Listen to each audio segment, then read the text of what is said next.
The Whisperer in Darkness by H.P. Lovecraft. Read by Red Bad Andy. 1. Bear in mind closely that I did not see any actual visual horror at the end. To say that a mental shock was the cause of what I inferred, the last straw which sent me racing out of the lonely Akeley farmhouse and through the wild domed hills of Vermont in a commandeered motor at night, is to ignore the plainest facts of my final experience, notwithstanding the deep extent to which I shared the information and speculations of Henry Akeley, the things I saw and heard, and the admitted vividness of the impression produced on me by these things. I cannot prove even now whether I was right or wrong in my hideous inference, for after all, Akeley's disappearance establishes nothing. People found nothing amiss in his house, despite the bullet marks on the outside and inside. It was just as though he had walked out casually for a ramble in the hills and failed to return. There was not even a sign that a guest had been there, or that those horrible cylinders and machines had been stored in the study. That he had mortally feared the crowded green hills and endless trickle of brooks among which he had been born and reared means nothing at all, either, for thousands are subject to just such morbid fears. Eccentricity, moreover, could easily account for his strange acts and apprehensions toward the last. The whole matter began, so far as I'm concerned, with the historic and unprecedented Vermont floods of November 3rd, 1927. I was then, as now, an instructor of literature at Miskatonic University in Arkham, Massachusetts, and an enthusiastic amateur student of New England folklore. Shortly after the flood, amidst the varied reports of hardship, suffering, and organized relief which filled the press, there appeared certain odd stories of things found floating in some of the swollen rivers, so that many of my friends embarked on curious discussions and appealed to me to shed what light I could on the subject. I felt flattered at having my folklore study taken so seriously, and did what I could to belittle the wild, vague tales which seemed so clearly an outgrowth of old rustic superstitions. It amused me to find several persons of education who insisted that some stratum of obscure, distorted fact might underlie the rumors.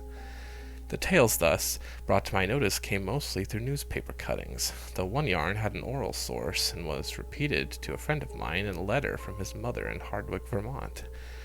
The type of thing described was essentially the same in all cases, though there seemed to be 3 separate instances involved. One connected with the Winooski River near Montpelier, another attached to the West River in Windham County beyond Newfane, and a third centering in the Passumpsic in Caledonia County above Lyndonville. Of course, many of the stray items mentioned other instances, but on analysis they all seemed to boil down to these 3. In each case, country folk reported seeing one or more very bizarre and disturbing objects in the surging waters that poured down the unfrequented hills, and there was a widespread tendency to connect these sights with a primitive, half-forgotten cycle of whispered legend which old people resurrected for the occasion. What people thought they saw were organic shapes, not quite like any they had ever seen before. Naturally, there were many human bodies washed along by the streams in that tragic period, but those who described these strange shapes felt quite sure that they were not human, despite some superficial resemblances in size and general outline. Nor, said the witnesses, could they have been any kind of animal yet known to Vermont. They were pinkish things about 5 feet long, with crustaceous bodies, bearing vast pairs of dorsal fins or membranous wings, and several sets of articulated limbs, and with a sort of convoluted ellipsoid covered with multitudes of very short antennae.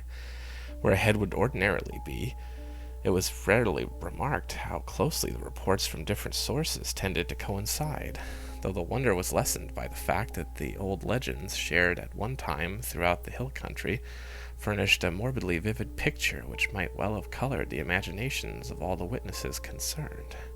It was my conclusion that such witnesses, in every case, naive and simple backwoods folk, had glimpsed the battered and bloated bodies of human beings or farm animals in the whirling currents, and had been allowed the half-remembered folklore to invest these pitiful objects with fantastic attributes.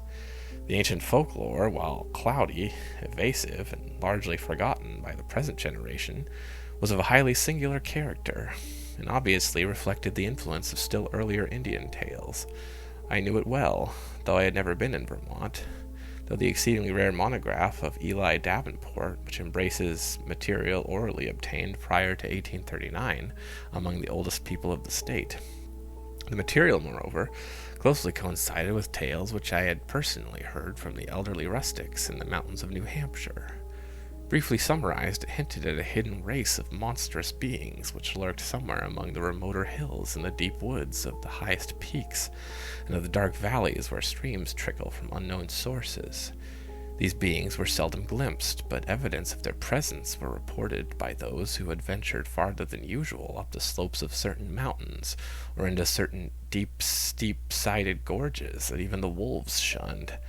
There were queer footprints or claw prints in the mud of brook margins and barren patches, had curious circles of stones with the grass around them worn away, which did not seem to have placed or entirely shaped by nature. There were, too, certain caves of problematical depth in the side of the hills, with mouths closed by boulders in a manner scarcely accidental, and with more than the average quota of the queer prints leading both toward and away from them, if indeed the direction of these prints could be justly estimated. And worst of all, there were things which adventurous people had seen very rarely in the twilight of the remotest valleys, and of the dense perpendicular woods above the limits of normal hill climbing. It would have been less uncomfortable if the stray accounts of these things had not agreed so well. As it was, nearly all the rumors had several points in common, averring that the creatures were of a sort of huge light red crab, with many pairs of legs, and with 2 great bat-like wings in the middle of the back. They sometimes walked on all their legs, and sometimes on their hindmost pairs only, using the others to convey large objects of indeterminate nature. On one occasion they were spied in considerable numbers, a detachment of them wading along a shallow woodland watercourse, 3 abreast in evidently disciplined formation. Once a specimen was seen flying, launching itself from the top of a bald, lonely hill at night, and vanishing in the sky after its great flapping wings had been silhouetted an instant against the full moon. These things seemed content, on the whole, to let mankind alone, though they were at times held responsible for the disappearance of venturesome individuals, especially persons who built houses too close to certain valleys or too high up on certain mountains. Many localities came to be known as inadvisable to settle in, the feeling persisting long after the cause was forgotten. People would look up at some of the neighboring mountain precipices with a shudder, even when not recalling how many settlers had been lost, and how many farmhouses burnt to ashes on the lower slopes of those grim green sentinels. But, while according to the earliest legends the creatures would appear to have harmed only those trespassing on their privacy, there were later accounts of the curiosity respecting men, and of their attempts to establish secret outposts in the human world. There were tales of the queer claw prints seen around farmhouse windows in the morning, and of occasional disappearances in regions outside the obviously haunted areas. Tales, besides, of buzzing voices and imitation of human speech when made surprising offers to lone travelers on roads and cart paths in the deep woods, and of children frightened out of their wits by things seen or heard where the primal forests pressed close upon their dooryards. In the final layer of legends, the layer just preceding the decline of superstition and of the abandonment of the close contact with the dreaded places, there are shocked references to hermits and remote farmers who at some period of life appeared to have undergone a repellent mental change, and who were shunned and whispered about as mortals who had sold themselves to the strange beings. In one of the northeastern counties, it seemed to be a fashion, about 1800, to accuse eccentric and unpopular recluses of being allies and representatives of the abhorred things. As to what the things were, explanations naturally varied. The common name applied to them was those ones, or the old ones, though other terms had a local and transient use. Perhaps the bulk of the Puritan settlers set down bluntly as familiars of the devil, and made them a basis of odd theological speculation. Those with Celtic legendary in their heritage, mainly the Scottish-Irish elements of New Hampshire, and their kindred who had settled in Vermont on Governor Wentworth's colonial grants, linked them vaguely with the malign fairies and little people of the bogs and wraiths, and protected themselves with scraps of incantation handed down through many generations. But the Indians had the most fantastic theories of all. Whilst different tribal legends differed, there was a marked consensus of belief in certain vital particulars, it being unanimously agreed that the creatures were not native to this earth. The Cthulhu Mythos, which were the most consistent and picturesque, taught that the winged ones came from the great bear in the sky, and had mines in our earthly hills whence they took a kind of stone they could not get on any other world. They did not live here, said the myths, but merely maintained outposts and flew back with vast cargoes of stones and their own stars to the north. They harmed only those earth people who got too near them or spied upon them. Animals shunned them through instinctive hatred, not because of being hunted.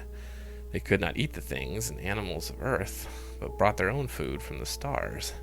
It was bad to get near them, and sometimes young hunters who went out into the hills never came back. It was not good either to listen to what they whispered at night in the forest, with voices like a bee's that tried to be like the voices of men. They knew the speech of all kinds of men, Penacooks, Hurons, men of the Five Nations, but did not seem to have or need any speech of their own. They talked with their heads, which changed color in different ways to mean different things. All the legendary, of course, white and Indian alike, died down during the 19th century, except for occasional atavistical flare-ups. The ways of the Vermonters became settled, and once their habitual paths and dwellings were established according to a certain fixed plan, they remembered less and less what fears and avoidances had determined that plan, and even that there had been any fears or avoidances at all. Most people simply knew that certain hilly regions were considered as highly unhealthy, unprofitable, and generally unlucky to live in, and that the farther one kept from them, the better one usually was. In time, the ruts of custom and economic interest became so deeply cut in approved places that there was no longer any reason for going outside them, and the haunted hills were left deserted by accident rather than by design. Save during infrequent local scares, only wonder-loving grandmothers and retrospective nonagenarians ever whispered of beings dwelling in those hills, and even such whispers admitted that there was not much to fear from those things now that they were used to the presence of houses and settlements, and now that human beings let their chosen territory severely alone. All this I had known from my reading, and from certain folk tales picked up in New Hampshire. Hence, when the flood time rumors began to appear, I could easily guess what imaginative background had evolved them. I took great pains to explain this to my friends, and was correspondingly amused when several contentious souls continued to insist on a possible element of truth in the reports. Such persons tried to point out that the early legends had a significant persistence and uniformity, and that the virtually unexplored nature of the Vermont hills made it unwise to be so dogmatic about what might or might not dwell among them. Nor could they be silenced by my assurance that all the myths were of well-known pattern common to most of mankind, and determined by early phases of imaginative experience, which always produced the same type of delusion. It was of no use to demonstrate to such opponents that the Vermont myths differed but little in the essence from those universal legends of natural personification, which filled the ancient world with fauns and dryads and satyrs, suggested the Calcanarsery of modern Greece, and gave to the wild whales in Ireland their dark hints of strange, small, and terrible hidden races of troglodytes and burrowers. No use either to point out the startlingly similar belief of the Nepalese hill tribes and the dreaded Migo, or abominable snowmen, who lurk hideously amidst the ice and rock pinnacles of the Himalayan summits. When I brought up the evidence, my opponents turned it against me by claiming that it must imply some actual historicity of the ancient tales, that it must argue that the real existence of some queer elder earth race, driven to hiding after the advent and dominance of mankind, which might very conceivably have survived in reduced numbers to relatively recent times, or even to the present. The more I laughed at such theories, the more these stubborn friends asserted them, adding that even without the heritage of legend, the recent reports were too clear, consistent, detailed, and sanely prosaic in a manner of telling to be completely ignored. 2 or 3 fanatical extremists went so far as to hint at possible meanings in the ancient Indian tales, which gave the hidden beings a non-terrestrial origin, citing the extravagant books of Charles Fort with their claims that voyagers from other worlds and outer space have often visited Earth, Most of my foes, however, were merely romanticists who insisted on trying to transfer to real life the fantastic lore of lurking little people, made popular by the magnificent horror fiction of Arthur Machen. 2. As was only natural under the circumstances, this piquant debating finally got into print in the form of the letters to the Arkham Advertiser, some of which were copied in the press of those Vermont regions whence the flood stories came. The Rutland Herald gave half a page of extracts from the letters on both sides, while the Brattleboro Reformer reprinted one of my long historical and mythological summaries in full, with some accompanying comments in the Pendrifter's thoughtful column, which supported and applauded my skeptical conclusions. By the spring of 1928, I was almost a well-known figure in Vermont, notwithstanding the fact that I had never set foot in the state. Then came the challenging letters from Henry Akeley, which impressed me so profoundly, and which took me from the first and last time to that fascinating realm of crowded green precipices and muttering forest streams. Most of what I know now of Henry Wentworth Akeley was gathered by correspondence with his neighbors and with his only son in California. After my experience in his lonely farmhouse, he was, I discovered, the last representative on his home soil from a long, locally distinguished line of jurists, administrators, and gentlemen agriculturalists. In him, however, the family mentally had veered away from practical affairs to pure scholarship, so that he had been a notable student of mathematics, astronomy, biology, anthropology, and folklore at the University of Vermont. I had never previously heard of him, and he did not give many autobiographical details in his communications, but from the first I saw he was a man of character, education, and intelligence, albeit a recluse with very little worldly sophistication. Despite the incredible nature of what he claimed, I could not help at once taking Akeley more seriously than I had taken any of the other challengers of my views. For one thing, he was really close to the actual phenomena, visible and tangible, that he speculated so grotesquely about, and for another thing, he was amazingly willing to leave his conclusions in a tentative state like a true man of science. He had no personal preference to advance, and he was always guided by what he took to be solid evidence.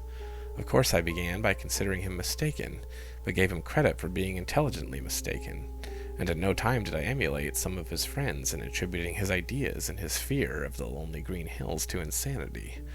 I could see that there was a great deal to the man, and knew that what he reported must surely come from strange circumstances deserving investigation, however little it might do with the fantastic causes he assigned.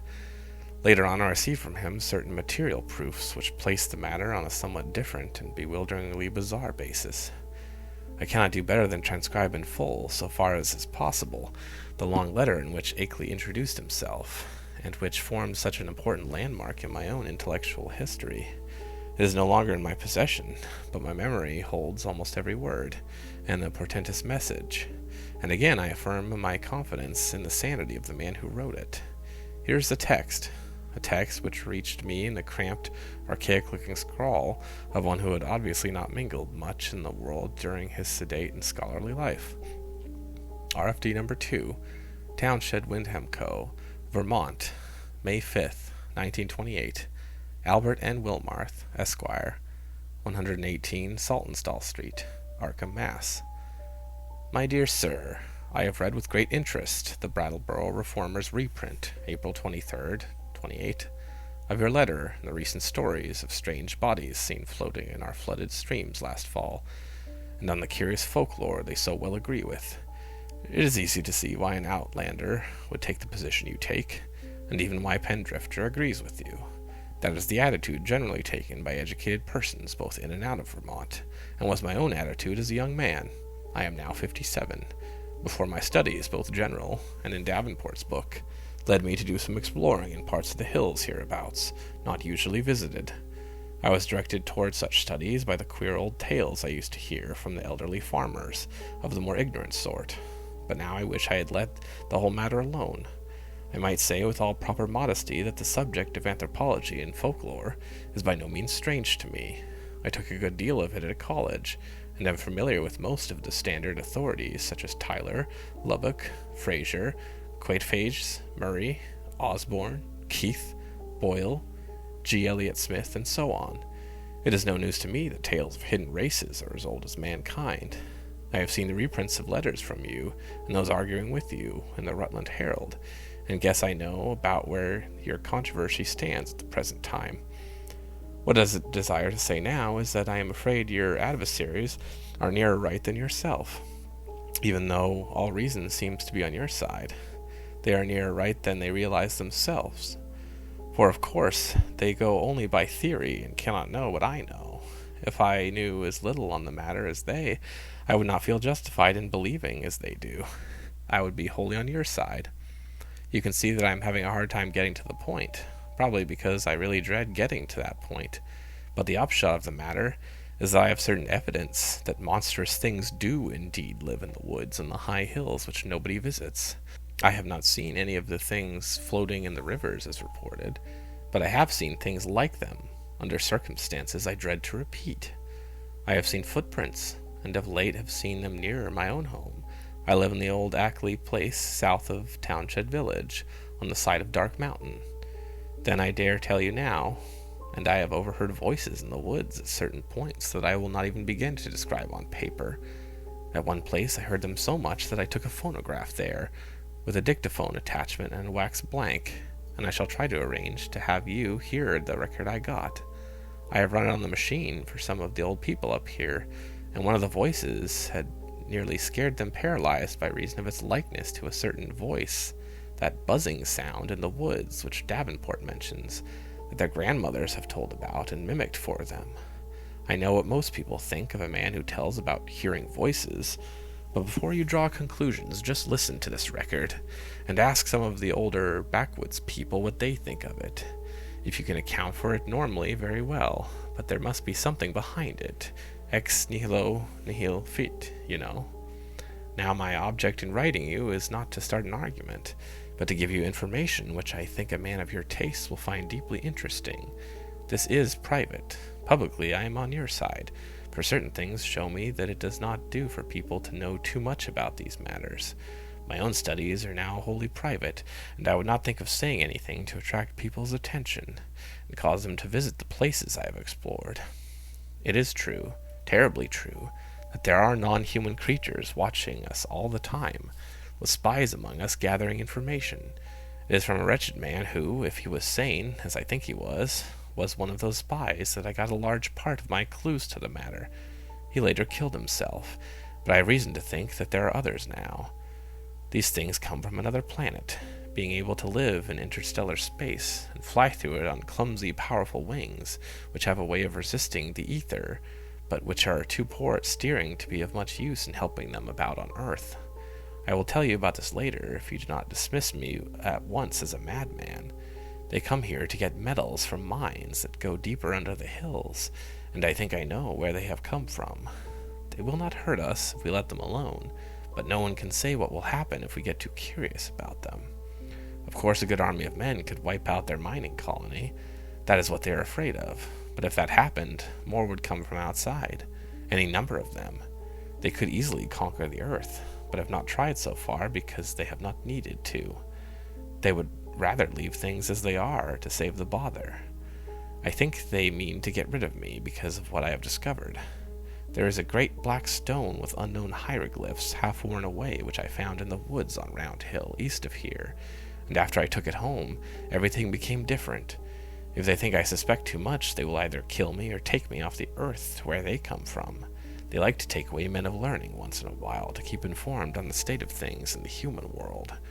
This leads me to my secondary purpose in addressing you, namely to urge you to hush up on the present debate, rather than give it more publicity. People must be kept away from these hills, and in order to effect this, their curiosity ought not to be aroused any further. Heaven knows that there is peril enough anyway, with promoters and real estate men flooding Vermont with herds of summer people to overrun the wild places and cover the hills with cheap bungalows.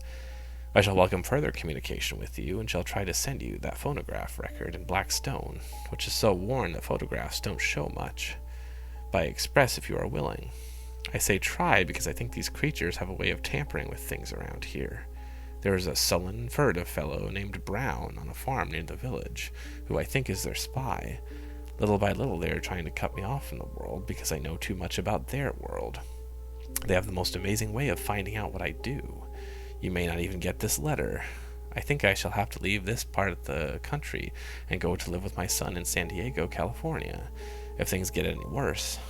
But it is not easy to give up on a place you were born in, and where your family has lived for 6 generations. Also, I would hardly dare sell this house to anybody now that the creatures have taken notice of it. They seem to be trying to get the black stone back and destroy the phonograph record, but I shall not let them, if I can help it. My great police dogs always hold them back, for there are very few here as of yet, and they are clumsy in getting about. As I have said, their wings are not much used for other than short flights on Earth. I am on the very brink of deciphering the stone in a very terrible way, and with your knowledge of folklore, you may be able to supply missing links enough to help me. I suppose you know all about the fearful myths antedating the coming of man to the earth, the Yog-Sothoth and Cthulhu cycles, which are hinted at in the Necronomicon. I had access to a copy of that once, and hear that you have one in your college library under lock and key. To conclude, Mr. Wilmarth, I think that with our respective studies we can be very useful to each other. I don't wish to put you in any peril, and suppose I ought to warn you that possession of that stone and the record won't be very safe, but I think you will find any risks worth running for the sake of knowledge. I will drive down to Newfane or Battleboro to send whatever you authorize me to send, for the express offices there are more to be trusted. I might say that I live quite alone now, since I can't keep hired help any more. They won't stay because of the things that try to get near the house at night, and that keep the dogs barking continually. I am glad I didn't get as deep as this into the business while my wife was alive, for it would have driven her mad. Hoping that I am not bothering you unduly, and that you will decide to get in touch with me rather than throw this letter in the wastebasket as a madman's ravings, I am, yours very truly, Henry W. Akeley. P.S. I am making some extra prints of certain photographs taken by me, which I think will help me prove a number of the points I have touched on. The old people think they are monstrously true. I shall send you these very soon if you are interested. H.W.A. It will be difficult to describe my sentiments upon reading the strange document for the first time. By all ordinary rules, I ought to have laughed more loudly at these extravagances than at the far milder theories which had previously moved me to mirth. Yet something in the tone of the letter made me take it with a paradoxical seriousness. Not that I believed for a moment in the hidden race from the stars which my correspondent spoke of, but that after some grave preliminary doubts, I grew to feel oddly sure of his sanity and sincerity, and from his confrontation by some genuine though singular and abnormal phenomenon which he could not explain except in this imaginative way. It could not be as he thought it, I reflected, yet on the other hand, it could not be otherwise than worthy of investigation.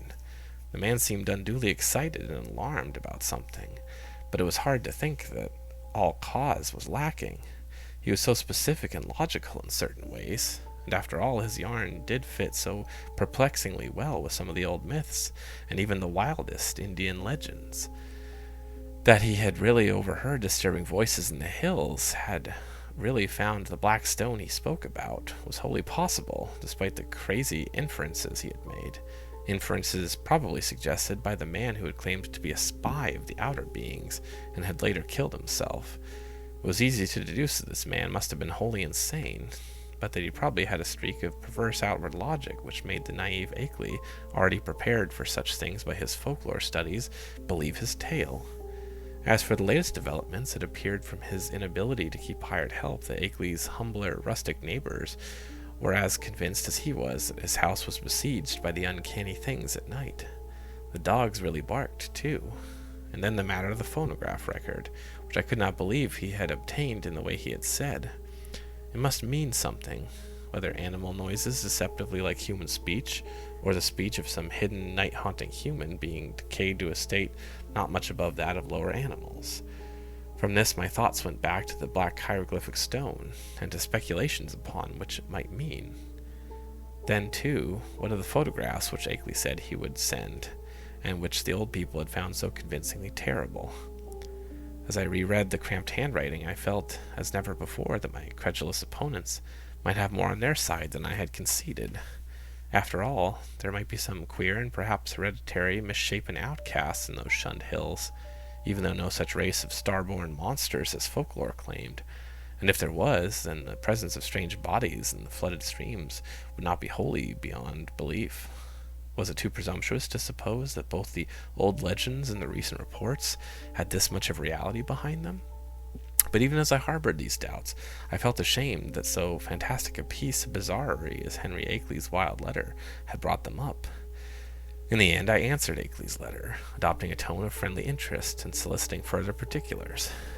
His reply came almost by return mail and contained, true to promise, a number of Kodak views and scenes and objects illustrating what he had to tell. Glancing at these pictures as I took them from the envelope, I felt a curious sense of fright and nearness to forbidden things, for in spite of the vagueness of most of them, they had a damnably suggestive power, which was intensified by the fact that there being genuine photographs, actual optical links with what was portrayed, and the product of an personal transmitting process without prejudice, fallibility, or mendacity.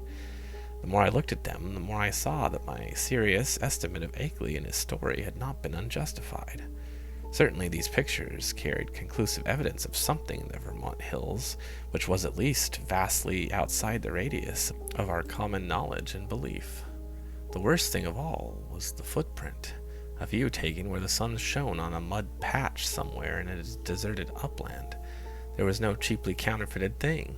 I could see at a glance, for the sharply defined pebbles and grass blades in the field of vision gave a clear index of scale and left no possibility of a tricky double exposure. I have called the thing a footprint, but claw print would be a better term. Even now I can scarcely describe it, save to say that it was a hideously crab-like, and that there seemed to be some ambiguity about its direction. It was not a very deep or fresh print, but seemed to be about the size of an average man's foot. From a central pad, pairs of saw-toothed nippers projected in opposite directions, quite baffling as to function, if indeed the whole object was exclusively an organ of locomotion. Another photograph, evidently a time exposure taken in deep shadows, was of the mouth of a woodland cave with a boulder of rounded regularity choking the aperture. On the bare ground in front of it, I could just discern a dense network of curious tracks. When I studied the picture with a magnifier, I felt uneasily sure that the tracks were like the one in the other view. A third picture showed a druid-like circle of standing stones on the summit of a wild hill. Around the cryptic circle, the grass was very much beaten down and worn away, though I could not detect any footprints, even with the glass. The extreme remoteness of the place was apparent from the veritable sea of tenantless mountains, which formed the background and stretched away toward a misty horizon.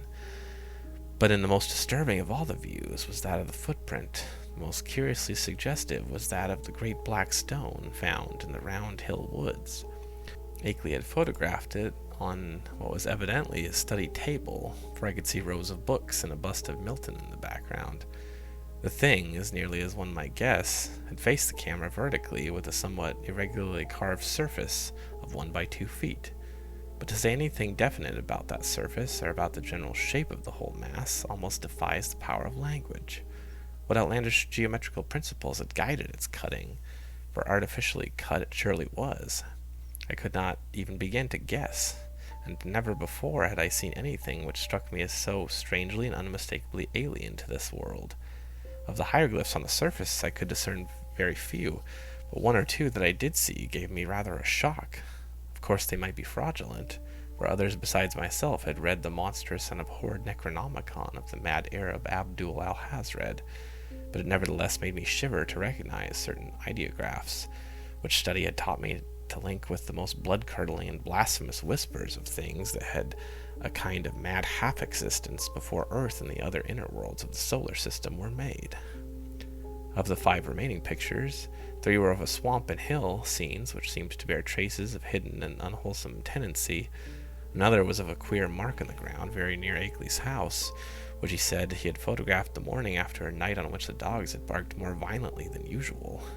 It was very blurred, and one could really draw no certain conclusions from it, but it did seem fiendishly like that other mark or claw print photographed on the deserted upland. The final picture was of Akeley's place itself, a trim white house of 2 stories and an attic about a century and a quarter old, with a well-kept lawn and stone-bordered path leading up to a tastefully carved Georgian doorway. There were several huge police dogs on the lawn, squatting near a pleasant-faced man with a close-cropped gray beard, whom I took to be Akeley himself, his own photographer, one might infer from the tube-connected bulb in his right hand. From the pictures, I turned to the bulky, closely written letter itself, and for the next 3 hours was immersed in a gulf of unutterable horror. Where Akeley had given only outlines before, he now entered into minute details, presenting long transcripts of words overheard in the woods at night, long accounts of monstrous pinkish forms spied in thickets at twilight on the hills, and a terrible cosmic narrative derived from the application of profound and varied scholarship to the endless bygone discourses of the mad self-styled spy who had killed himself. I found myself faced by names and terms that I had heard elsewhere in the most hideous of connections: Yugoth, Great Cthulhu, Sathagawa, Yog-Sothoth, Rilye, Nyarlathotep, Azathoth, Hastur, Yan, Lang, the Lake of Holly, Bethmura, the Yellow Sign, Lemur Cthulhus, Bran, and the Magnum Inomindium, and was drawn back through the nameless aeons and inconceivable dimensions to worlds of outer entity at which the crazed author of the Necronomicon had only guessed in the vaguest ways. I was told of the pits of primal life, and of the streams that had trickled down therefrom, and finally of a tiny rivulet from one of those streams which had become entangled with the destinies of our own earth. My brain whirled, and where before I had attempted to explain things away, I now began to believe in the most abnormal and incredible wonders. The array of vital evidence was damnably vast and overwhelming, and the cool scientific attitude of Akeley, an attitude removed as far as imaginable from the demented, the fanatical and hysterical, or even the extravagantly speculative, had a tremendous effect on my thought and judgment. By the time I laid the frightful letter aside, I could understand the fears he had come to entertain, and was ready to do anything in my power to keep people away from these wild, haunted hills. Even now, when time had dulled the impression and made me half question my own experience and horrible doubts, there are things in the letter of Akeley's which I would not quote, or even form into words on paper. I am almost glad that the letter and record and the photographs are gone now, and I wish, for reasons I shall soon make clear, that the new planet beyond Neptune had not been discovered. With the reading of that letter, my public debating about the Vermont horror permanently ended. Arguments from opponents remained unanswered, or put off with promises, and eventually the controversy petered out into oblivion. During late May and June, as I was in constant correspondence with Akeley, though once in a while a letter would be lost, so that we would have to retrace our ground and perform considerable laborious copying, what we were trying to do, as a whole, was to compare notes in matters of obscure mythological scholarship, and arrive at a clearer correlation of the Vermont horrors with the general body of primitive world legend. For one thing, we virtually decided that these morbidities and the hellish Himalayan Migo were one and the same order of incarnated nightmares. They were also absorbing zoological conjectures, which I would have referenced to Professor Dexter in my own college, but for Akeley's imperative command to tell no one of the matter before us. If I seem to disobey that command now, it is only because I think that at this stage, warning about those farther Vermont hills and about those Himalayan peaks, which bold explorers are more and more determined to ascend, is more conducive to public safety than silence would be. One specific thing we were leading up to was deciphering the hieroglyphs of that infamous black stone, a deciphering which might well place us in possession of secrets deeper and more dizzying than any formerly known to man. 3. Toward the end of June, the phonograph record came, shipped from Brattleboro, since Akeley was unwilling to trust conditions on the branch line north of there. He had begun to feel an increased sense of espionage, aggravated by the loss of some of our letters, and said much about the insidious deeds of certain men whom he considered tools and agents of the hidden beings. Most of all, he suspected the surly farmer Walter Brown, who lived alone on a run-down hillside place near the deep woods, and who was often seen loafing around corners in Brattleboro, Bellows Falls, Newfane, and South Londonderry, in the most inexplicable and seemingly unmotivated way. Brown's voice, he felt convinced, was one of those he had overheard on a certain occasion in a very terrible conversation, and he had once found a footprint or claw print near Brown's house, which might possess the most ominous significance. It had been curiously near some of Brown's own footprints that faced toward it. So the record was shipped from Brattleboro, whither Akeley drove in his Ford car along the lonely Vermont backroads. He confessed in an accompanying note that he was beginning to be afraid of those roads, and that he did not even want to go into Townshend for supplies, now except in broad daylight. It did not pay, he repeated again and again, to know too much unless one were very remote from those silent and problematical hills. He would be going to California pretty soon to live with his son, though it was hard to leave a place where all one's memories and ancestral feelings centered. Before trying the record on the commercial machine which I borrowed from the college administration building, I carefully went over all the explanatory matter in Akeley's various letters. This record, he had said, was obtained about 1 a.m. on the 1st of May, 1915, near the closed mouth of a cave where the wooded west slope of Dark Mountain rises out of Lee's swamp. The place had always been unusually plagued with strange voices, this being the reason he had brought the phonograph, dictaphone, and blank in expectation of results. Former experience had told him that May Eve, the hideous Sabbath night of underground European legend, would probably be more fruitful than any other date, and he was not disappointed. It was noteworthy, though, that he never again heard voices at that particular spot. Unlike most of the overheard forest voices, the substance of the record was quasi-ritualistic, and included one palpably human voice which Akeley had never been able to place. It was not Brown's, but seemed to be that of a man of greater cultivation. The second voice, however, was the real crux of the thing, for this was the accursed buzzing, which had no likeness to humanity despite the human words which it uttered in good English grammar and a scholarly accent.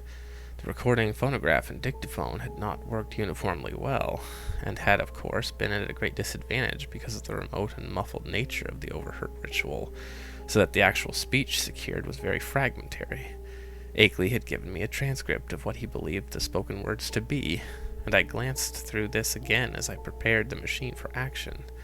The text was darkly mysterious rather than openly horrible, though a knowledge of its origin and manner of gathering gave it all the associative horror which any words could well possess. I will present it here in as full as I can remember it, and I am fairly confident that I know it correctly by heart, not only from reading the transcript, but from playing the record itself over and over again. It is not a thing which one might readily forget. Is the Lord of the Woods even too, and the gifts of the men of Lang? So from the wells of night to the great gulfs of space, and from the gulfs of space to the wells of night, ever the praises of great Cthulhu, of Sthagawa, of him who is not to be named, ever the praises and abundance to the black goat of the woods, Ea Shub-Niggurath, the goat with 1,000 young. Ea Shub-Niggurath, the black goat of the woods with 1,000 young. And it has come to pass that the Lord of the Woods, being 7 and 9 down the onyx steps, tributes to him in the gulf Azathoth, he of whom thou hast taught us marvels. On the wings of night, out beyond space, out beyond to that whereof Yugoth is the youngest child, rolling alone in black aether at the rim. Go out among men and find the ways thereof, that he in the gulf may know. To Nyarlathotep, mighty messenger, must all things be told, and he shall put on the semblance of man the waxen mask and the robe that hides, and come down from the world of 7 suns to mock.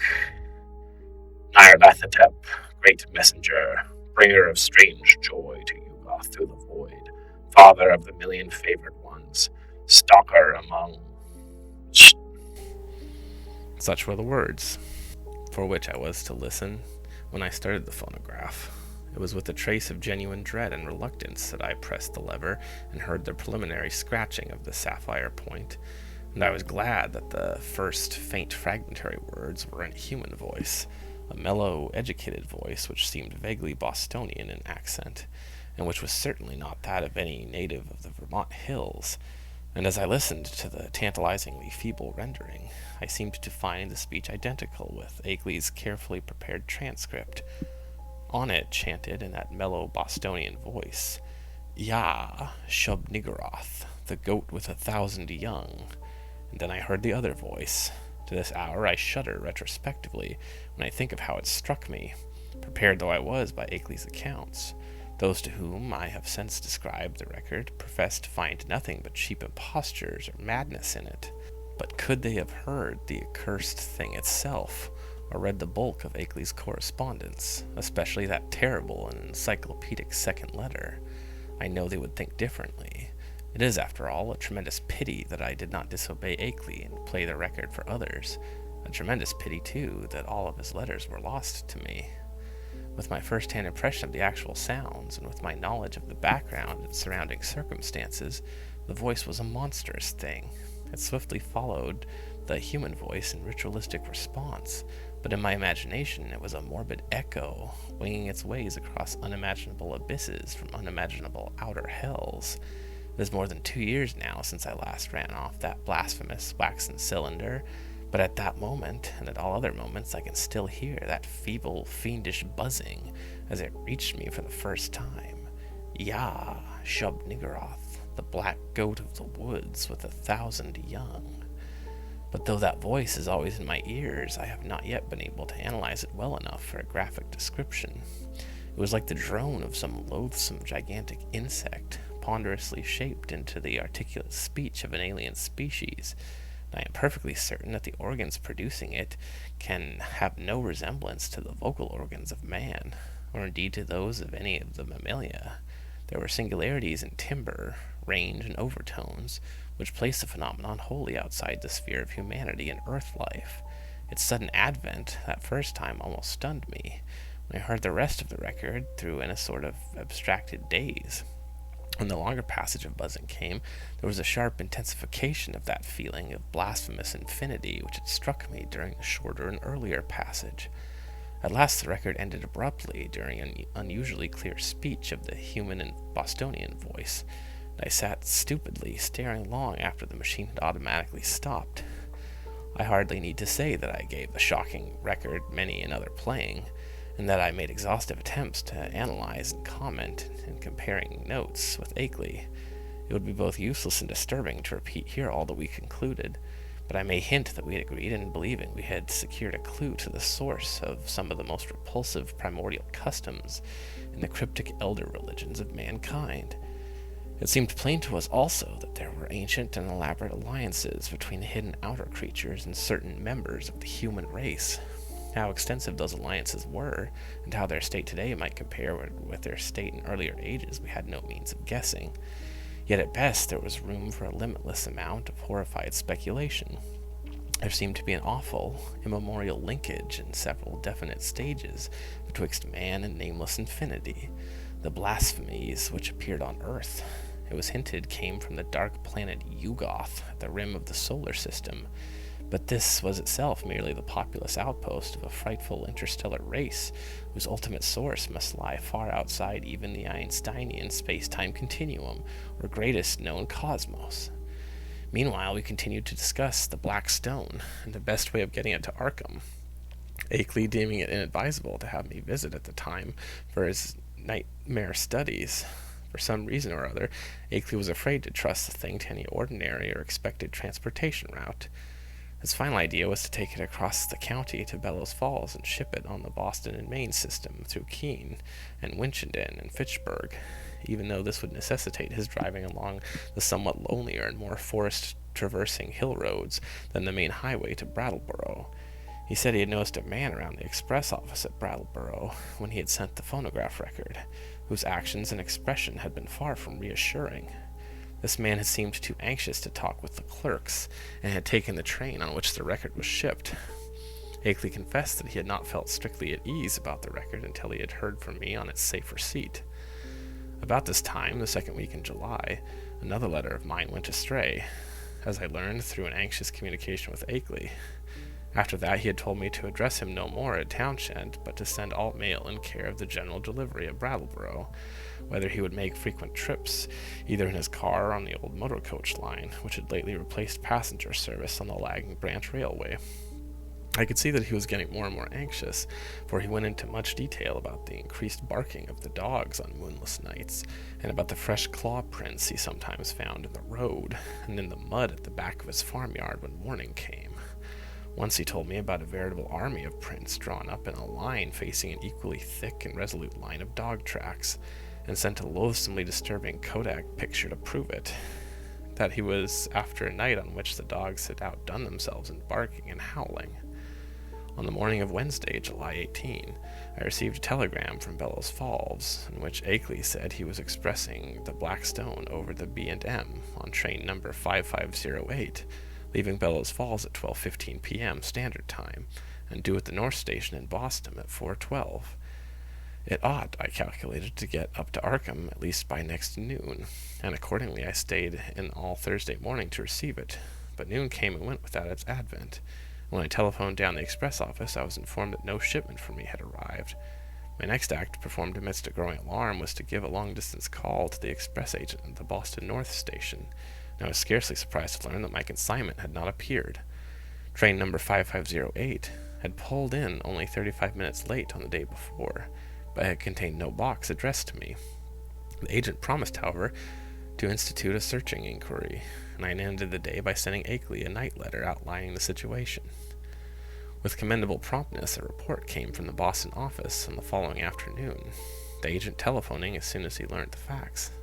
It seemed that the railway express clerk on number 5508 had been able to recall an incident which might have been bearing on my loss, an argument with a very curious-voiced man, lean, sandy, and rustic-looking, when the train was waiting at Keene, N.H., shortly after 1 o'clock Standard Time.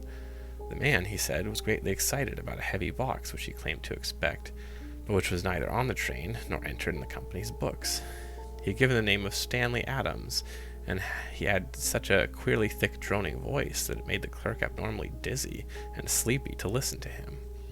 The clerk could not remember quite how the conversation had ended, but recalled starting into a fuller awakeness when the train began to move. The Boston agent added that this clerk was a young man of wholly unquestioned veracity and reliability, known attendance and long with the company. That evening I went to Boston to interview the clerk in person, having obtained his name and address from the office. He was a frank and prepossessing fellow, but I saw that he could not add anything to the original account. Oddly, he was scarcely sure that he could even recognize the strange inquirer again. Realizing that he had no more to tell, I returned to Arkham and sat up till morning writing letters to Akeley, to the express company, and to the police department and station agent in Keene. I felt that the strange-voiced man who had so queerly affected the clerk must have a pivotal place in all this ominous business, and hoped that Keene station employees and telegraph office records might add something to tell about him, and about what happened to make his inquiry and where he did.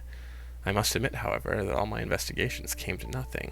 The queer-voiced man had indeed been noticed around the Keene station in the early afternoon of July 18, and one lounger seemed to couple him vaguely with a heavy box, but he was altogether unknown, and had not been seen before or since. He had not visited the telegraph office or received any messages so far as could be learned, nor had any message which might justly be considered a notice of the Blackstone's presence on number 5508 come through the office for anyone. Naturally, Akeley joined with me in conducting these inquiries, and even made a personal trip to Keene to question the people around the station. But his attitude toward the matter was more fatalistic than mine. He seemed to find the loss of the box a portentous and menacing fulfillment of inevitable tendencies, and had no real hope at all of its recovery. He spoke of the undoubted telepathic and hypnotic powers of the hill creatures, for their agents, and in one letter hinted that he did not believe the stone was on this earth any longer. For my part, I was duly enraged, for I had felt that there was a chance of learning profound and astonishing things from the old blurred hieroglyphs. The matter would have ranked bitterly in my mind had not Akeley's immediate subsequent letters brought up a new phase of the horrible hill problem, which at once seized all my attention. 4. The unknown things, Akeley wrote in a script grown pitifully tremulous, had begun to close in on him with a wholly new degree of determination.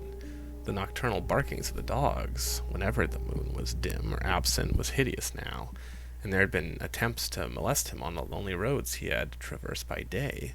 On the 2nd of August, while bound for the village in his car, he had found a tree trunk laid in his path at a point where the highway ran through a deep patch of woods, while the savage barking of the 2 great dogs he had with him told him all too well of the things which must have been lurking near.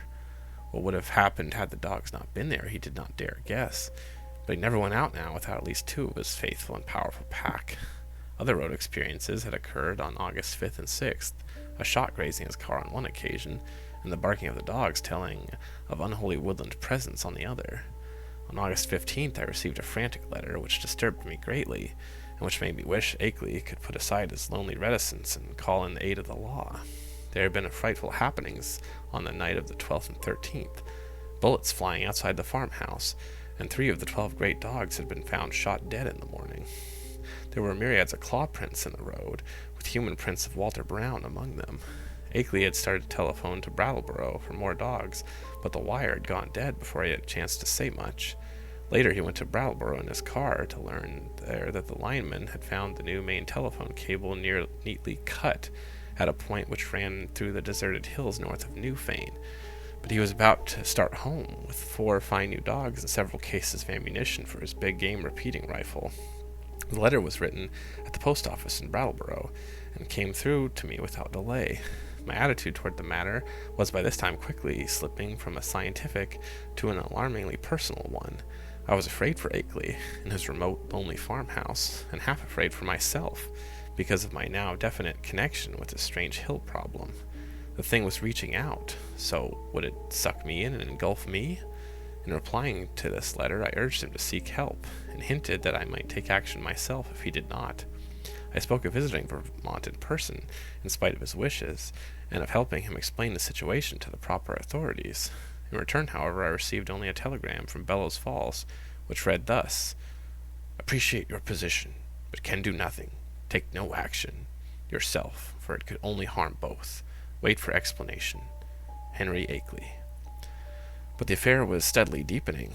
Upon my replying to the telegram, I received a shaky note from Akeley with the astonishing news that he had not only never sent the wire, but had not received the letter from me, to which it was an obvious reply.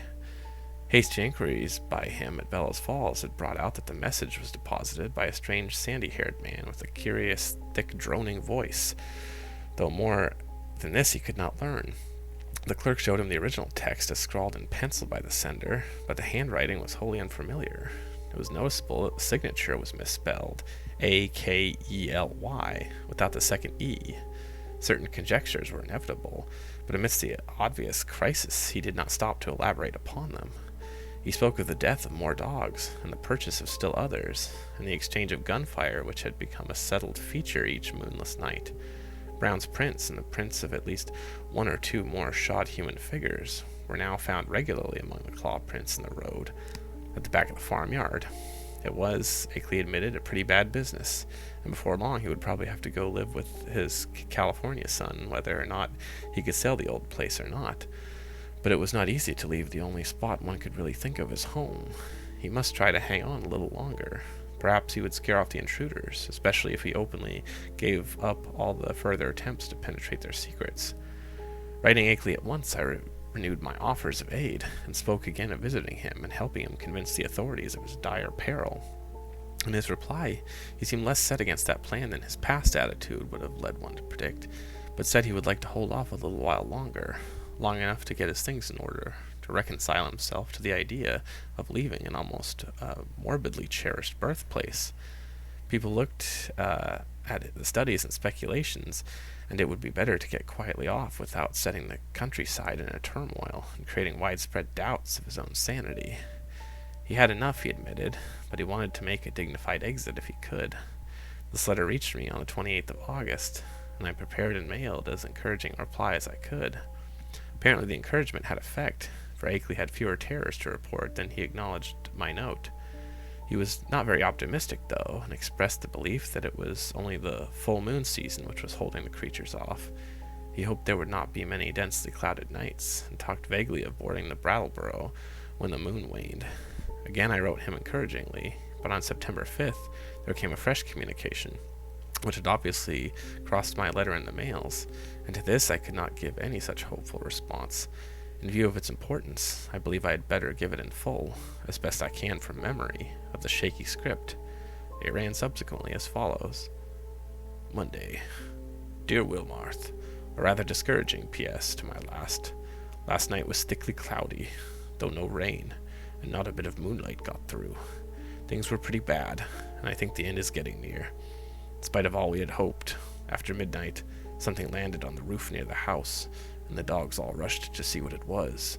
I could hear them snapping and tearing around, and then one managed to get on the roof by jumping from the low eel. There was a terrible fight up there, and I heard a frightful buzzing, which I'll never forget. And then there was a shocking smell. About the same time, bullets came through the window and nearly grazed me. I think the main line of the hill creatures had got close to the house when the dogs divided because of the roof business. What was up there I don't know yet, but I'm afraid the creatures are learning to steer better with their space wings. I put out the light and used the windows for loopholes, and ranked all around the house with my rifle fire, aimed just high enough not to hit the dogs. That seemed to end the business, but in the morning I found great pools of blood in the yard, beside pools of a green sticky stuff that had the worst odor I've ever smelled. I climbed up on the roof and found more of the sticky stuff up there. 5 of the dogs were killed. I'm afraid I hit one by aiming too low, for he was shot in the back. Now I'm studying the pains the shots broke, and I'm going to Brattleboro for more dogs. I guess the men at the kennels think I am crazy. We'll drop another note later. Suppose I'll be ready for moving in a week or 2, though it nearly kills me to think of it. Hastily, Akeley. But this was not the only letter from Akeley to cross mine. On the next morning, September 6th, still another came, this time a frantic scrawl which utterly unnerved me and put me at a loss what to say or do next. Again, I cannot do better than quote the text as faithfully as memory will let me. Tuesday. Clouds didn't break, so no moon again. Going into the wane anyhow. I'd have the house wired for electricity and put in a searchlight if I didn't know that they'd cut the cables as fast as they could be mended. I think I'm going crazy. It may be that all I have ever written to you is a dream or madness. It was bad enough before, but this time it's too much. They talked to me last night. Talked in that cursed buzzing voice, and told me things that I dare not repeat to you. I heard them plainly over the barking of the dogs, and once when they were drowned out a human voice helped them. Keep out of this, Wilmarth. It's worse than either you or I have suspected. They don't mean to let me go to California now. They want to take me alive, or what theoretically or mentally amounts to alive, not only to Yugoth, but beyond that, away, outside the galaxy, and possibly beyond the last curved rim of space. I told them I wouldn't go where they wish, or in a terrible way they propose to take me, but I'm afraid it will be no use. My place is so far out that they may come by day as well as by night before long. 6 more dogs killed, and I felt presences all along the wooded parts on the road when I drove to Brattleboro today. It was a mistake for me to try to send you the phonograph record in black stone. Better smash the record before it's too late. We'll drop you another line tomorrow if I'm still here. Wish I could arrange to get my books and things to Brattleboro and board there. I would run off without anything if I could, but something inside my mind holds me back. I can slip out to Brattleboro, where I ought to be safe, but I feel just as much a prisoner there as at this house, and I seem to know that I couldn't get much farther even if I dropped everything and tried. It is horrible. Don't get mixed up in this. Yours, Akeley. I did not sleep at all that night after receiving this terrible thing, and was utterly baffled as to Akeley's remaining degree of sanity. The substance of the note was wholly insane, yet the manner of expression, in view of all that had gone before, had a grimly potent quality of convincingness. I made no attempt to answer it, thinking it better to wait until Akeley might have time to reply to my latest communication. Such a reply indeed came the following day. The fresh material in it quite overshadowed any of the points brought up by the letter it normally answered. Here is what I recall of the text, scrawled and blotted as it was in the course of a plainly frantic and hurried composition. Wednesday. W. Your letter came, but it's of no use to discuss anything anymore. I am fully resigned. Wonder what I have even enough willpower left to fight them off. Can't escape even if I were willing to give up everything and run. They'll get me. Had a letter from yesterday. RFD. Man brought it while I was at Brattleboro. typed and postmarked Bellows Falls. Tells what they want to do with me. I can't repeat it. Look out for yourself, too. Smash that record. Cloudy nights keep me up, and moon waning all the time. Wish I dared to get help. It might brace up my willpower. But everyone who would dare to come at all would call me crazy unless there happened to be some proof. Couldn't ask people to come for no reason at all. I'm all out of touch with everyone, and have been for years. But I haven't told you the worst, Wilmarth. Brace up to read this, for it will give you a shock. I'm telling you the truth, though. It is this: I have seen and touched one of the things, or part of one of the things. God, man, but it's awful. It was dead, of course. One of the dogs had it. I found it near the kennel this morning. Tried to save it in the woodshed to convince people of the whole thing, but it all evaporated in a few hours. Nothing left. You know, all those things in the rivers were only seen in the first morning after the flood. And here's the worst. I tried to photograph it for you, but when I developed the film, there wasn't anything visible except the woodshed. What can these things be made out of? I saw it, and felt it, and they all leave footprints. It was surely made of matter, but what kind of matter? The shape can't be described. It was a great crab with a lot of pyramided fleshy rings or knots of things, ropey stuff covered with feelers where a man's head would be. That green sticky stuff is its blood or juice, and there are more of them due on Earth any minute. Walter Brown is missing. Hasn't been seen loafing around any of his usual corners in the villages hereabouts. I must have got him with one of my shots, though the creatures always seem to try to take their dead and wounded away. Got into town this afternoon without any trouble, but I'm afraid they're beginning to hold off because they're sure of me. I'm writing this in Brattleboro, P.O. This may be goodbye. If it is, write my son, George Goodnow Akeley, 176 Pleasant Street, San Diego, California. But don't come up here. Write the boy if you don't hear from me in a week, and watch the papers for news. I'm going to play my last 2 cards now, if I have the willpower left. First, to try to poison gas on the things. I've got the right chemicals and have fixed up masks for myself and the dogs. And then if that doesn't work, tell the sheriff. They can lock me in a madhouse if they want to. It'll be better than what the other creatures would do. Perhaps if I can get them to pay enough attention to the prints around the house. They are faint, but I can find them every morning. Suppose, though, police would say I faked them. Somehow, for they all think I'm a queer character. Must try to have a state policeman spend a night here and see for themselves. Though it would be just like the creatures to learn about it and hold off that night. They cut my wires whenever I try to telephone in the night. Linemen think it is very queer, and may testify for me if they don't go and imagine I cut them myself. I haven't tried to keep them repaired for over a week now. I could get some of the ignorant people to testify for me about the reality of the horrors, but everyone laughs about what they say, and anyway, they have shunned my place for so long that they don't know any of the new events. You couldn't get one of those rundown farmers to come within a mile of my house for love or money. The mail carrier hears what they say and jokes to me about it. God, if I only dared tell them how real it is. I think I'll try to get him to notice the prints, but he comes in the afternoon, and they're usually about gone by that time. If I keep one by setting a box or pan over it, he'd think it was surely a fake or a joke. Wish I hadn't gotten to be such a hermit, so folks don't drop around here like they used to. I never dared show that black stone of the Kodak pictures, or play that record to anybody but the ignorant people. The others would say I faked the whole business and do nothing but laugh. But I may yet try showing the pictures. They give those claw prints clearly, even if the things that made them can't be photographed. What a shame nobody else saw that thing this morning, before it went to nothing. But I don't know or care. After what I've been through, a madhouse is as good a place as any.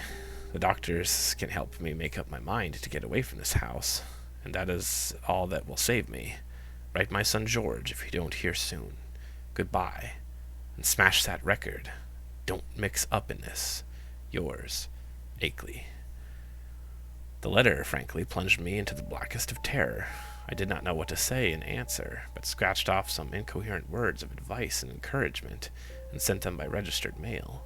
I recall urging Akeley to move to Brattleboro at once, and place himself under the protection of the authorities, adding that I would come to the town and the phonograph record and help convince the courts of his sanity. It was time, too, I think. I wrote to alarm the people generally against the thing in their midst, It will be observed that at this moment of stress, my own belief in all Akeley had told me and claimed was virtually complete, though I did think his failure to get a picture of the dead monster was due not to any freak of nature, but some excited slip of his own. 5. Then, apparently, crossing my incoherent note and reaching me Saturday afternoon, September 8th, came that curiously different and calming letter, neatly typed on a new machine, that strange letter of reassurance and invitation, which must have marked so prodigious a transition in the whole nightmare drama of the Lonely Hills. Again, I will quote from memory, seeking for special reasons to preserve as much of the flavor of the style as I can.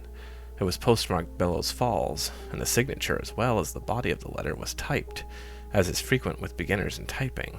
The text, though, was marvelously accurate for a tyro's work, and I conclude that Akeley must have used a machine at some previous period, perhaps in college. To say that the letter relieved me would be only fair, yet beneath my relief lay a substratum of uneasiness. If Akeley had been sane in his terror, was he now sane in his deliverance? And the sort of improved rapport mentioned, what was it? The entire thing implied such a diametrical reversal of Akeley's previous attitude. But there is the substance of the text, carefully transcribed from a memory in which I take some pride. Townshend, Vermont, Thursday, September 6th, 1928. My dear Wilmarth, it gives me great pleasure to be able to set you at rest regarding all the silly things I've been writing you. I say silly, although by that I mean my frightened attitude rather than my descriptions of certain phenomena. Those phenomena are real and important enough. My mistake has been in establishing an anomalous attitude toward them. I think I mentioned that my strange visitors were beginning to communicate with me, and to attempt such communication. Last night this exchange of speech became actual. In response to certain signals, I admitted to the house a messenger from those outside, a fellow human, let me hasten to say. He told me much that neither you nor I had even begun to guess, and showed clearly how totally we had misjudged and misinterpreted the purpose of the Outer Ones in maintaining their secret colony on this planet. It seems that the evil legends about what they have offered to men, and what they wish in connection with the earth, are wholly the result of an ignorant misconception of allegorical speech. Speech, of course, molded by cultural backgrounds and thought habits vastly different from anything we dream of. My own conjectures, I freely own, shot as wildly past the mark as any of the guesses of illiterate farmers and savage Indians. What I had thought morbid and shameful and ignominious is in reality awesome and mind-expanding and even glorious, my previous estimate being merely a phase of man's eternal tendency to hate and fear and shrink from the utterly different. Now I regret the harm I inflicted upon these alien and incredible beings in the course of our nightly skirmishes. If only I had been consented to talk peacefully and reasonably with them in the first place. But they bear me no grudge, their emotions being organized very differently from ours. It is their misfortune to have had as their human agents in Vermont some very inferior specimens, the late Walter Brown, for example. He prejudiced me vastly against them. Actually, they have never knowingly harmed men, but have often been cruelly wronged and spied upon by our species. There is a whole secret cult of evil men. A man of your mystical erudition will understand me when I link them with Hastur and the Yellow Sign, devoted to the purpose of tracking them down and injuring them on behalf of monstrous powers from other dimensions. It is against these aggressors, not against normal humanity, that the drastic precautions of the Outer Ones are directed. Incidentally, I learned that many of our lost letters were stolen not by the Outer Ones, but by the emissaries of this malign cult. All that the Outer Ones wish of man is peace and non-molestation, and an increasing intellectual rapport. This latter is absolutely necessary now that our inventions and devices are expanding our knowledge and motions, and making it more and more possible for the Outer Ones' necessary outposts to exist secretly on this planet. The alien beings desire to know mankind more fully, and to have a few of mankind's philosophic and scientific leaders know more about them. With such an exchange of knowledge, all perils will pass, and a satisfactory modus vivendi be established. The very idea of any attempt to enslave or degrade mankind is ridiculous. As the beginning of this improved rapport, the Outer Ones have naturally chosen me, whose knowledge of them is already so considerable, as their primary interpreter on Earth. Much was told me last night, facts of the most stupendous and vista-opening nature, and more will be subsequently communicated to me, both orally and in writing. I shall not be called upon to make any trip outside just yet. though I shall probably wish to do so later on, employing special means of transcending everything which we have hitherto been accustomed to regard as human experience. My house will be besieged no longer, everything has reverted to normal, and the dogs will have no further occupation. In place of terror, I've been given a rich boon of knowledge and intellectual adventure which few other mortals have ever shared. The outer beings are perhaps the most marvelous organic things, and all are beyond all space and time, members of a cosmos-wide race of which all other life forms are merely degenerate variants. They are more vegetable than animal, and those terms can be applied to a sort of matter composing them, and have a somewhat fungoid structure, though the presence of a chlorophyll-like substance and a very singular nutritive system differentiate them altogether from true cormophytic fungi. Indeed, the type is composed of a form of matter totally alien to our part of space, with electrons having a wholly different vibration rate. That is why the beings cannot be photographed on the ordinary camera films and plates of our known universe, even though our eyes can see them. With proper knowledge, however, any good chemist could make a photographic emulsion which would record their images. The genius is unique in its ability to traverse the heatless and airless interstellar void in full corporeal form, and some of its variants cannot do this without mechanical aid or curious surgical transpositions. Only a few species have the ether-resisting wings characteristic of the Vermont variety. Those inhabiting certain remote peaks in the Old World have brought in other ways. Their external resemblance to animal life and to the sort of structure we understand as material is a matter of parallel evolution rather than a close kinship.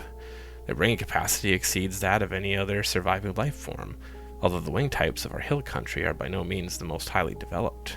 Telepathy is their usual means of discourse, though they have rudimentary vocal organs, which, after a slight operation, for surgery is an incredibly expert and everyday thing among them, can roughly duplicate the speech of such types of organism as still use speech. Their main immediate abode is a still undiscovered and almost lightless planet at the very edge of our solar system beyond Neptune, and the ninth in distance from the sun.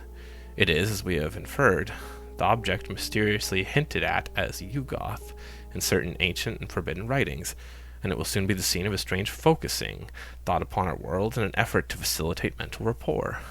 I would not be surprised if astronomers became sufficiently sensitive to those thought currents to discover Yugoth when the outer ones wish them to do so. But Yugoth, of course, is only the stepping stone. The main body of the beings inhabits strangely organized abysses wholly beyond the utmost reach of any human imagination. The space-time globule which we recognize as the totality of all cosmic entity is only an atom in the genuine infinity which is theirs, and as much of this infinity as any human brain can hold is eventually to be opened up to me, as it has been to not more than 50 other men since the human race has existed. You will probably call this raving at first, Wilmarth, but in time you will appreciate the titanic opportunity I have stumbled upon. I want you to share as much of it as possible, and to that end must tell you thousands of things that won't go on paper. In the past I have warned you not to come here to see me. Now that all is safe, I take pleasure in rescinding that warning and inviting you. Can't you make a trip up here before your college term opens? It would be marvelously delightful if you could. Bring along the phonograph record and all my letters to you as a consultative data. We shall need them in piecing together the whole tremendous story. You might bring the Kodak prints, too, since I seem to have mislaid the negatives in my own prints in all this recent excitement. But what a wealth of facts I have to add to all the groping and tentative material, and what a stupendous device I have to supplement my additions. Don't hesitate. I am free from espionage now, and you will not meet anything unnatural or disturbing. Just come along and let my car meet you at the Brattleboro station. Prepare to stay as long as you can, and expect many an evening of discussion of things beyond all human conjecture. Don't tell anyone about it, of course, for this matter must not get to the promiscuous public. The train service to Brattleboro is not bad. You can get a timetable in Boston, take the B&M to Greenfield, and then change for the brief remainder of the way. I suggest you are taking the convenient 4:10 p.m. standard from Boston. This gets into Greenfield at 7:35, and at 9:19 a train leaves there, which reaches Brattleboro at 10:01. That is, weekdays. Let me know the date, and I'll have my car on hand at the station. Pardon this type letter, but my handwriting has grown shaky of late. As you know, I don't feel equal to long stretches of script. I got this new Corona in Brattleboro yesterday. Seems to work very well. Awaiting word and hoping to see you shortly with the phonograph record and all my letters and the Kodak prints. I am, yours in anticipation, Henry W. Akeley. To Albert N. Wilmarth, Esquire, Miskatonic University, Arkham, Mass. The complexity of my emotions upon reading, rereading, and pondering over this strange and unlooked-for letter is past adequate description. I have said that I was at once relieved and made uneasy by the expresses only crudely the overtones of diverse and largely subconscious feelings, which comprised both the relief and the uneasiness. To begin with, the thing was so antipodally at variance with the whole chain of horrors preceding it. The change of mood from stark terror to cool complacency and even exultation was so unheralded, lightning-like, and complete. I could scarcely believe that a single day would so alter the psychological perspective of one who had written that final frenzied bulletin of Wednesday, no matter what relieving disclosures that day might have brought. At certain moments, a sense of conflicting unrealities made me wonder whether this whole distantly reported drama of fantastic forces were not a kind of half-illusory dream, created largely within my own mind. Then I thought of the phonograph record, and it gave way to still greater bewilderment. The letter seemed so unlike anything which could have been expected. As I analyzed my impression, I saw that it consisted of two distinct phases. First, granting that Akeley had been sane before and was still sane, the indicated change in the situation itself was so swift and unthinkable. And secondly, the change in Akeley's own manner, attitude, and language was so vastly beyond the normal or the predictable, the man's whole personality seemed to have undergone an insidious mutation. A mutation so deep that one could scarcely reconcile his two aspects with the supposition that both represented equal sanity. Word choice, spelling, all were subtly different, and with my academic sensitiveness to prose style, I could trace profound divergences in his commonest reactions and rhythm responses. Certainty, the emotional cataclysm of revelation which could produce so radical an overturn, must be an extreme one indeed. Yet in another way the letter seemed quite characteristic of Akeley. The same old passion for infinity, the same old scholarly inquisitiveness. I could not a moment, or more than a moment, credit the idea of spuriousness or malign substitution. Did not the invitation, the willingness to have me test the truth of the letter in person, prove its genuineness? I did not retire Saturday night, but sat up thinking of the shadows and marvels behind the letter I had received, my mind aching from the quick succession of monstrous conceptions it had been forced to confront during the last 4 months, worked upon this startling new material in a cycle of doubt and acceptance, which repeated most of the steps experienced in facing the earlier wonders, till long before dawn a burning interest and curiosity had begun to replace the original storm of perplexity and uneasiness. Mad or sane, metamorphized or merely relieved, the chances were that Akeley had actually encountered some stupendous change of perspective in his hazardous research, some change at once diminishing his danger, real or fancied, and opening dizzying new vistas of cosmic and superhuman knowledge. My own zeal for the unknown flared up to meet his, and I felt myself touched by the contagion of the morbid barrier breaking. To shake off the maddening and wearying limitations of time and space and natural law, to be linked with the vast outside, to come close to the nighted and abysmal secrets of the infinite and ultimate. Surely such a thing was worth the risk of one's life, soul, and sanity. And Akeley had said that there was no longer any peril. He had invited me to visit him instead of warning me away as before. I tingled at the thought of what he might now have to tell me. There was an almost paralyzing fascination in the thought of sitting in that lonely and lately beleaguered farmhouse with a man who had talked with actual emissaries from outer space, sitting there with a terrible record and pile of letters in which Akeley had summarized his earlier conclusions. So late Saturday morning I telegraphed Akeley that I would meet him in Brattleboro on the following Wednesday, September 12th, and that date were convenient for him. In only one respect did I depart from his suggestions, and that concerned the choice of a train. Frankly, I did not feel like arriving in the haunted Vermont region late at night, so instead of accepting the train he chose, I telephoned the station and devised another arrangement. By rising early and taking the 8:07 a.m. standard into Boston, I could catch the 9:25 for Greenfield, arriving there at 12:22 noon. This connected exactly with the train reaching Brattleboro at 1:08 p.m., a much more comfortable hour than 10:01 for meeting Akeley and riding with him into the close-packed secret guarding hills. I mentioned this choice in my telegram, and was glad to learn in the reply which came toward the evening that it had met with my prospective host's endorsement. His wire ran thus: "Arrangement satisfactory. Will meet 1:08, train Wednesday. Don't forget record and letters and prints. Keep destination quiet. Expect great revelations. Akeley. Receipt of this message, in direct response to the one sent to Akeley, and necessarily delivered to his house from the Townshend station either by official messenger or by the restored telephone service, removed any lingering subconscious doubts I may have had about the authorship of this perplexing letter. My relief was marked, indeed. It was greater than I could account for at this time, since all such doubts had been rather deeply buried. But I slept soundly and long that night, and was eagerly busy with preparations during the ensuing 2 days. 6. On Wednesday I started as agreed, taking with me a valise full of simple necessities and scientific data, including the hideous phonograph record, the Kodak prints, and the entire file of Akeley's correspondence. As requested, I had told no one where I was going, for I could see that the matter demanded utmost privacy, even allowing for its most favorable turns.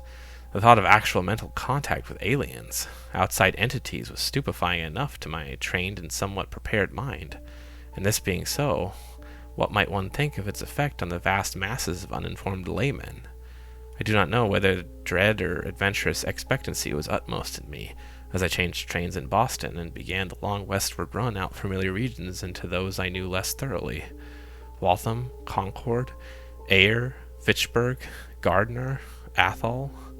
My train reached Greenfield 7 minutes late, and the northbound connecting express had been held. Transferring in haste, I felt a curious breathlessness as the cars rumbled on through the early afternoon sunlight into territories I had always read of but had never before visited. I knew I was entering an altogether older-fashioned and more primitive New England than the mechanized, urbanized, coastal, and southern areas where all my life had been spent.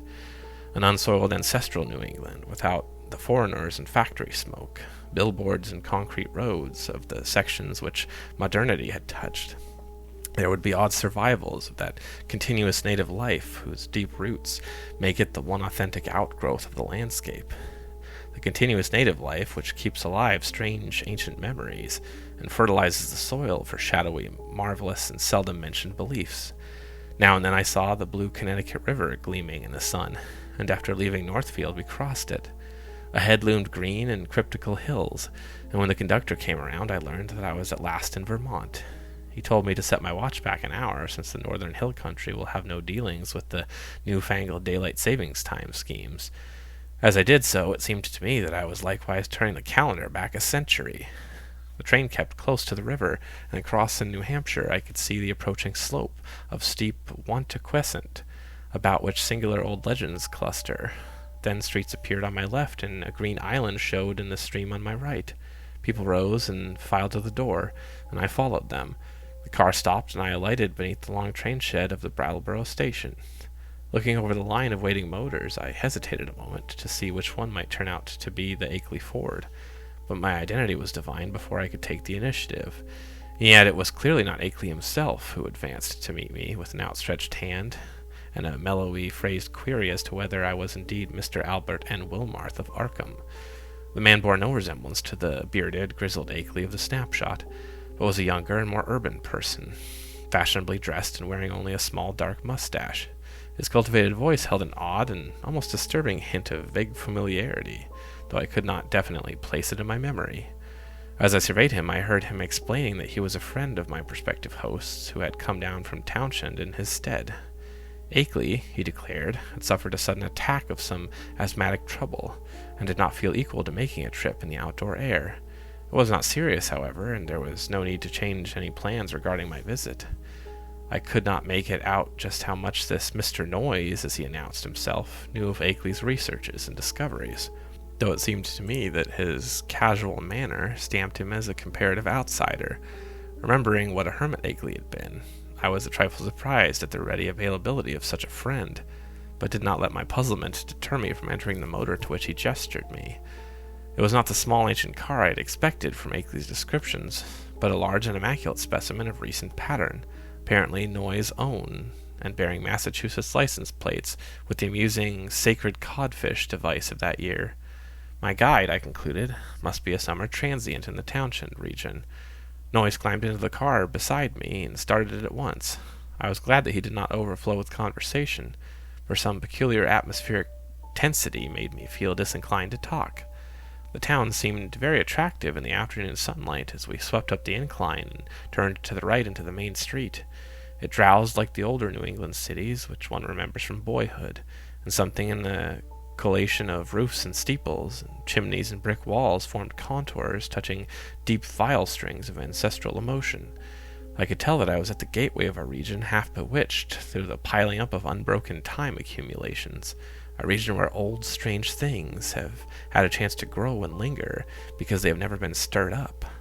As we passed out of Brattleboro, my sense of constraint and foreboding increased, for a vague quality of the hill-crowded countryside, with its towering, threatening, close-pressing green and granite slopes, hinted at obscure secrets and immemorial survivals which might or might not be hostile to mankind. For a time, of course, followed a broad, shallow river which flowed down from the unknown hills in the north, and I shivered when my companion told me it was the Rest River.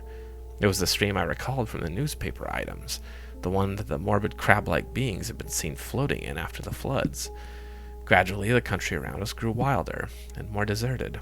Archaic covered bridges lingered fearsomely out in the past of pockets of the hills, and the half-abandoned railway track paralleling the river, seeming to exhale a nebulously visible air of desolation. There were awesome sweeps of vivid valley where great cliffs rose, New England's virgin granite showing gray and austere through the verdure that scaled the crests. There were gorges where untamed streams leapt, bearing toward the river with unimagined secrets of 1,000 pathless peaks. Branching away now and then were narrow, half-concealed roads that bored their way through solid, luxuriant masses of forest, among whose primal trees whole armies of elemental spirits might well lurk. As I saw these, I thought of how Akeley must have been molested by unseen agents on his drives along the very route, and did not wonder that such things could be. The quaint, sightly village of Newfane, reached in less than an hour, was our last link with the world which man can definitely call his own by virtue of conquest and complete occupancy. After that we cast off all allegiance to immediate, tangible, and time-touched things, and entered a fantastic world of hushed unreality, in which the narrow, ribbon-like road rose and fell and curved with an almost sentient and purposeful caprice amidst the tenantless green peaks and half-deserted valleys. Except for the sound of the motor and the faint stir of the few lonely farms we passed at infrequent intervals, the only thing that reached my ears was the gurgling, insidious trickle of strange waters from numberless hidden fountains in the shadowy woods. The nearness and intimacy of the dwarfed domed hills now became veritably breathtaking. Their steepness and abruptness were even greater than I had imagined from hearsay, and suggested nothing in common with the prosaic objective world we knew. The dense, unvisited woods of those inaccessible slopes seemed to harbor alien and incredible things, and I felt that the very outline of the hills themselves held some strange and eon-forgotten meaning, as if they were vast hieroglyphs left by a rumored Titan race, whose glories live only in rare, deep dreams. All the legends of the past and all the stupefying imputations of Henry Akeley's letters and exhibits welled up in my memory to heighten the atmosphere of tension and growing menace. The purpose of my visit, and the frightful abnormalities it postulated, struck me all at once with a chill sensation that nearly overbalanced my ardor for strange delvings. My guide must have noticed my disturbed attitude, for as the road grew wilder and more irregular, and our motions slower and more jolting, his occasional pleasant comments expanded into a steadier flow of discourse. He spoke of the beauty and weirdness of the country, and revealed some acquaintance with the folklore studies of my prospective host. From his polite questions it was obvious that he knew I had come for a scientific purpose, and that I was bringing data of some importance, but he gave no sign of appreciating the depth and awfulness of the knowledge which Akeley had finally reached. His manner was so cheerful, normal, and urbane, that his remarks ought to have calmed and reassured me, but oddly enough I felt only the more disturbed as we bumped and veered onward into the unknown wilderness of hills and woods.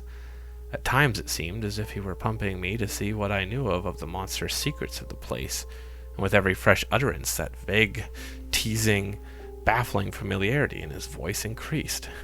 It was not an ordinary or healthy familiarity, despite the thoroughly wholesome and cultivated nature of the voice. I somehow linked it with forgotten nightmares, and felt that I might go mad if I recognized it. If any good excuse had existed, I think I would have turned back from my visit. As it was, I could not well do so, And it occurred to me that a cool scientific conversation with Akeley himself after my arrival would help greatly to pull me together. Besides, there was a strangely calming element of cosmic beauty in the hypnotic landscape through which we climbed and plunged fantastically. Time had lost itself in the labyrinths behind, and around us stretched only the flowing waves of fairy and the recaptured loveliness of vanished centuries. The hoary groves, the untainted pastures edged with gay autumnal blossoms, and at vast intervals the small brown farmsteads, nestling amidst huge trees beneath vertical precipices of fragrant briar and meadow grass. Even the sunlight assumed a supernatural glamour, as if some special atmosphere or exhalation mantled the whole region. I had seen nothing like it before, save in the magic vistas that sometimes form the backgrounds of Italian primitives. Sodoma and Leonardo conceived such expanses, but only in the distance and through the vaultings of Renaissance arcades. We were now burrowing boldly through the midst of the picture, and I seemed to find in its necromancy a thing I had innately known or inherited, and for which I had always been vainly searching. Suddenly, after rounding an obtuse angle at the top of a sharp ascent, the car came to a standstill.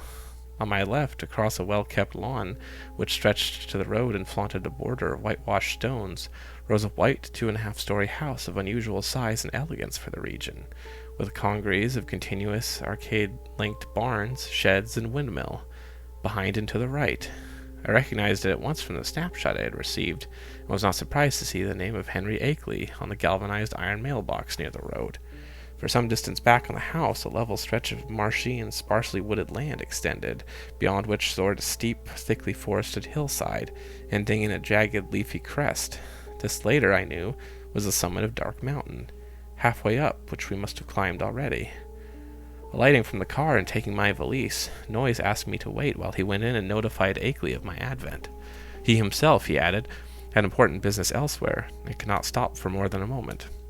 As he briskly walked up the path to the house, I climbed out of the car myself, wishing to stretch my legs a little before settling down into a sedentary conversation.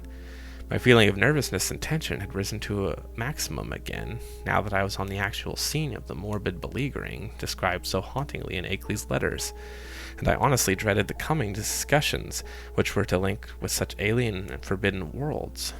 Close contact with the utterly bizarre is often more terrifying than inspiring, and it did not cheer me to think that this very bit of dusty road was the place where those monstrous tracks and that fetid green ichor had been found after moonless nights of fear and death.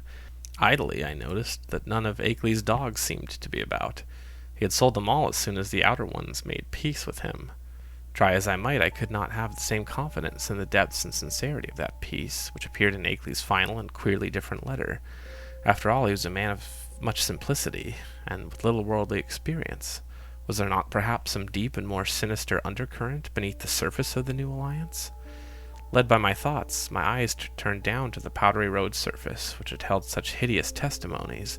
The last few days had been dry, and tracks of all sorts cluttered the rutted, irregular highway despite the unfrequented nature of the district.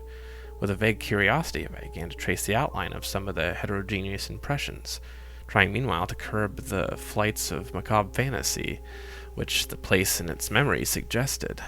There was something menacing and uncomfortable in the funeral stillness, in the muffled, subtle trickle of distant brooks, and in the crowded green peaks and black wooded precipices that choked the narrow horizon.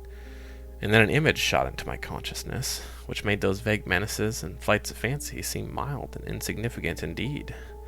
I have thought that I was scanning the miscellaneous prints in the road with a kind of idle curiosity, but all at once the curiosity was shockingly snuffed out by a sudden and paralyzing gust of active fear. For though the dust tracks were in general confused and overlapping, and unlikely to arrest any casual gaze, my restless vision had caught certain details near the spot where the path to the house joined the highway, and had recognized beyond doubt or hope the frightful significance of those details. It was not for nothing, alas, that I had pored for hours over the Kodak views of the outer one's claw prints, which Akeley had sent. Too well did I know the marks of those loathsome nippers, and that hint of ambiguous direction which stamped the horrors as no creature on this planet. No chance had been left for merciful mistake.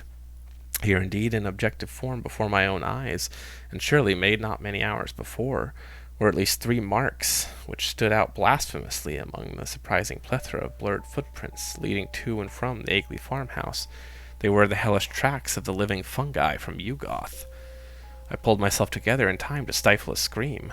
After all, what more there than I might have expected, assuming that I had really believed in Agley's letters. He had spoken of making peace with the things. Why then was it strange that some of them had visited his house? But the terror was stronger than the reassurance. Could any man be expected to look unmoved for the first time upon the claw marks of animate beings from outer depths of space? Just then I saw a noise emerge from the door and approach with a brisk step. I must, I reflected, keep command of myself, for the changes wherein the genial friend knew nothing of Akeley's profoundest and most stupendous probings into the forbidden. Akeley, Noise hastened to inform me, was glad and ready to see me, although a sudden attack of asthma would prevent him from being a very competent host for a day or two. These spells hit him hard when they came, and were always accompanied by a debilitating fever and general weakness. He never was good for much while they lasted, had to talk in a whisper, and was very clumsy and feeble in getting about. His feet and ankles swelled too, so that he had to bandage them like a gouty old beef-eater. Today he was in rather bad shape, so that I would have to attend very largely to my own needs, but he was none the less eager for conversation. I would find him in the study, at the left of the front hall, the room where the blinds were shut. He had to keep the sunlight out while he was ill, for his eyes were very sensitive. As Noise bade me adieu, and rode off northward in his car, I began to walk slowly toward the house. The door had been left ajar for me, but before approaching and entering I cast a searching glance around the whole place, trying to decide what had struck me as so intangibly queer about it. The barns and sheds looked trimly prosaic enough, and I noticed Akeley's battered fort in its capricious unguarded shelter. Then the secret of the queerness reached me. It was the total silence. Ordinarily a farm is at least moderately murmurous with its various kinds of livestock, and here all signs of life were missing. What about the hens and the hogs? The cows, of which Akeley had said he possessed several, might conceivably be out to pasture, and the dogs might possibly have been sold, but the absence of any trace of cackling or grunting was truly singular. I did not pause long on the path, but resolutely entered the open door and closed it behind me. It had caused me a distinct psychological effort to do so, and now that I was shut inside I had a momentary longing for a precipitate retreat. Not that the place was in the very least sinister in visual suggestion. On the contrary, I thought the graceful late colonial hallway very tasteful and wholesome, and admired the evident breeding of the man who had furnished it. What made me wish to flee was something very attenuated and ineffable. Perhaps it was a certain odd odor which I thought I noticed, though I well knew how common musty odors are in even the best of ancient farmhouses. 7. Refusing to let these cloudy qualms overmaster me, I recalled Noise's instructions and pushed open the 6-paneled, brass-latched white door on my left. The room beyond was darkened, as I had known before, and as I entered it I noticed that the queer odor was stronger there. There likewise appeared to be some faint, half-imaginary rhythm or vibration in the air. For a moment the closed blinds allowed me to see very little, but then a kind of apologetic hacking or whispering sound drew my attention to a great easy-chair in the farther, darker corner of the room. Within its shadowy depths I saw the white blur of a man's face and hands, and in a moment I had crossed to greet the figure who had tried to speak. Dim though the light was, I perceived this was indeed my host. I had studied the Kodak picture repeatedly, and there could be no mistake about this firm, weather-beaten face and the cropped, grizzled beard. But as I looked again, my recognition was mixed with sadness and anxiety, for certainly this face was that of a very sick man. I felt that there must be something more than asthma behind the strained, rigid, immobile expression and unwinking, glassy stare, and realized how terribly the strain of this frightful experience must have told on him. Was it not enough to break any human being, even a younger man than this intrepid delver into the forbidden? The strange and sudden relief, I feared, had come too late to save him from something like a general breakdown. There was a touch of the pitiful in the limp, lifeless way his lean hands rested on his lap. He had a loose dressing gown, and was swathed round the head and high round the neck with a vivid yellow scarf or hood. And then I saw that he was trying to talk in the same hacking whisper with which he had greeted me. It was a hard whisper to catch at first, since the grey mustache concealed all movements of the lips, and something in its timbre disturbed me greatly, but by concentrating my attention I could soon make out its purport surprisingly well. The accent was by no means a rustic one, and the language was even more polished than correspondence had led me to expect. "Mr. Wilmarth, I presume. You must pardon my not rising. I am quite ill, as Mr. Noyes must have told you, but I could not resist having you come just the same.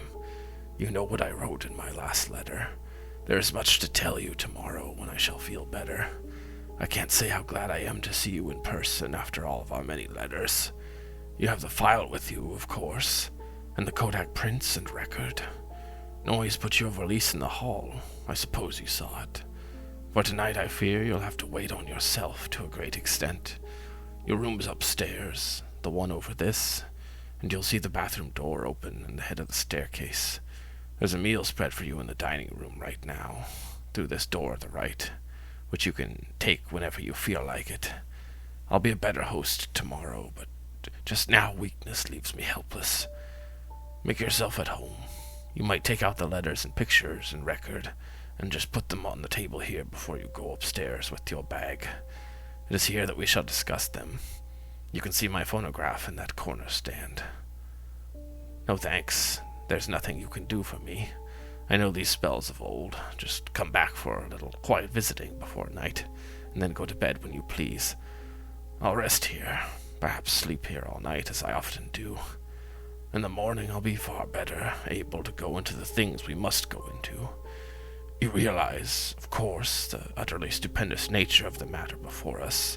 To us, as to only a few men on this earth, there will be opened gulfs of time and space, and knowledge beyond anything with the conception of human science and philosophy. Do you know that Einstein is wrong, and that certain objects and forces can move with a velocity greater than that of any light? With proper aid, I expect to go backward and forward in time, and actually see and feel the earth of remote past and future epochs. You can't imagine the degree to which these beings have carried science. There is nothing they can't do with the mind and body of living organisms. I expected to visit other planets, and even other stars and galaxies. The first trip will be to Yugoth, the nearest world fully peopled by the beings. It is a strange, dark orb at the very rim of our solar system, unknown to earthly astronomers as yet. But I must have written you about this. At the proper time, you know, the beings there will direct thought currents towards us, and cause it to be discovered, or perhaps let one of their human allies give the scientists a hint. There are mighty cities on Yugoth, great tiers of terraced towers built of black stone, like the specimen I tried to send you. That came from Yugoth. The sun shines there no brighter than a star, but the beings need no light. They have other, subtler senses, and put no windows in their great houses and temples. Light even hurts and hampers and confuses them, for it does not exist at all in the black cosmos outside of time and space where they came from originally. To visit Yugoth would drive any weak man mad, yet I am going there. The black rivers of pitch that flow under those mysterious cyclopean bridges, things built by some elder race extinct and forgotten before the things came to Yugoth from their ultimate voids, ought to be enough to make any man, Dante or Poe, if he can keep sane long enough to tell what he has seen. But remember, that dark world of fungoid gardens and windowless cities isn't really terrible. It is only to us that it would seem so. Probably this world seemed just as terrible to the beings when they first explored it in the primal age. You know that they were here long before the fabulous epoch of Cthulhu was over, and remember all about the sunken Relia, when it was above the waters. They've been inside the earth, too. There are openings which human beings know nothing of. Some of them are in these very Vermont hills, and great worlds of unknown life down there. Blue-litten Kunyan, red-litten Yoth, and black lightless Nakai. It is from Nakai that frightful Sithagawa came. You know, the amorphous toad-like god creature mentioned in the Nakadic manuscripts, and the Necronomicon, and the Kamorium myth cycle preserved by the Atlantean high priest Klakarshtan. but we will talk of all of this later. It must be 4 or 5 o'clock by this time. Better bring the stuff from your bag, take a bite, and come back for a comfortable chat." Very slowly I turned and began to obey my host, fetching my valise and extracting and depositing the desired articles, and finally ascending to the room designated as mine, with the memory of that roadside claw print fresh in my mind. Akeley's whispered paragraphs had affected me queerly, and hints of familiarity with this unknown world of fungus life, forbidden Yugoth, made my flesh creep more than I cared to own. I was tremendously sorry that Akeley's illness, but had to confess that this hoarse whisper had a hateful as well as pitiful quality. If only he wouldn't gloat so about Yugoth and its black secrets. My room proved a very pleasant and well-furnished one, devoid alike of the musty odor and disturbing sense of vibration, and after leaving my valise there, I descended again to greet Akeley and take the lunch he had set out for me. The dining room was just beyond the study, and I saw that a kitchen extended still further in the same direction. On the dining table, an ample array of sandwiches, cake, and cheese awaited me, and a thermos bottle beside a cup and saucer testified that hot coffee was not to be forgotten. After a well-relished meal, I poured myself a liberal cup of coffee, but found that the culinary standard had suffered a lapse in this one detail. My first spoonful revealed a faintly unpleasant acrid taste, so that I did not take more. Throughout the lunch I thought of Akeley sitting silently in the great chair in the darkened next room. Once I went in to beg him to share the repast, but he whispered that he could not eat anything as of yet. Later on, just before he slept, he would take some malted milk, all that he could have that day. After lunch I insisted on clearing the dishes away and washing them in the kitchen sink, incidentally emptying the coffee, which I had not been able to appreciate. Then, returning to the darkened study, I drew up a chair near my host's corner, and prepared for such conversation as he might feel inclined to conduct. The letters, pictures, and record were still on the large center table, but for the nonce we did not have to draw upon them. Before long I forgot even the bizarre odor and curious suggestions of vibration. I have said that there were things in some of Akeley's letters, especially the second and most voluminous one, which I would not dare to quote or even form into words on paper. This hesitancy applies with still greater force to the things I heard whispered that evening in the darkened room among the lonely haunted hills. Of the extent of the cosmic horrors unfolded by that raucous voice I cannot even hint. He had known hideous things before, but what he had learned since making his pact with the outside things was almost too much for sanity to bear.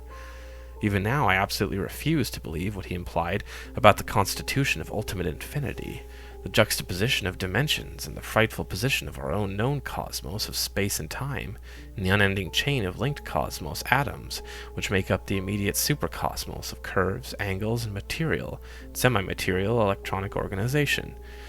Never was a sane man more dangerously close to the arcana of basic entity. Never was an organic brain nearer to utter annihilation, in a chaos that transcends form and force and symmetry. I learned whence great Cthulhu first came, and why half the great temporary stars of history had flared forth. I guessed from hints which made even my informant pause timidly the secret behind the Magellanic clouds and globular nebula, and the black truth veiled by the immemorial allegory of Tau.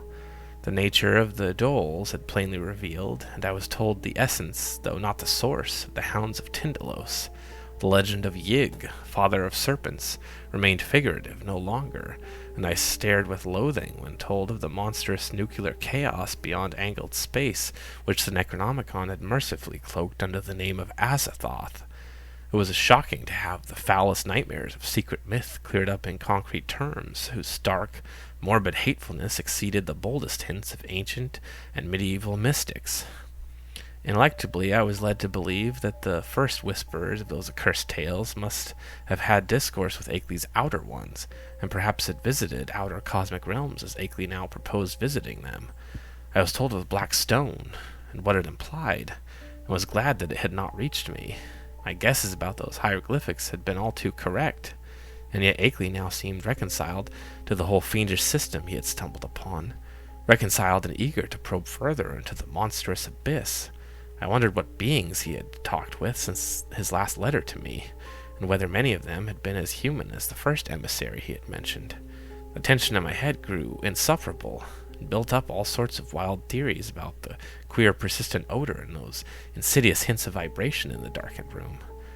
Night was falling now, and as I recalled what Akeley had written me about those earlier nights, I shuddered to think that there would be no moon. Nor did I like the way the farmhouse, nestled in the lee of that colossal forested slope leading up to Dark Mountain's unvisited crest. With Akeley's permission, I lighted a small oil lamp, turned it low, and set on the distant bookcase beside the ghostly bust of Milton. But afterward I was sorry I had done so, for it made my host's strained, immobile face and listless hands look damnably abnormal and corpse-like. He seemed half incapable of motion, though I saw him nod stiffly once in a while. After what he had told, I could scarcely imagine what profounder secrets he was saving for the morrow.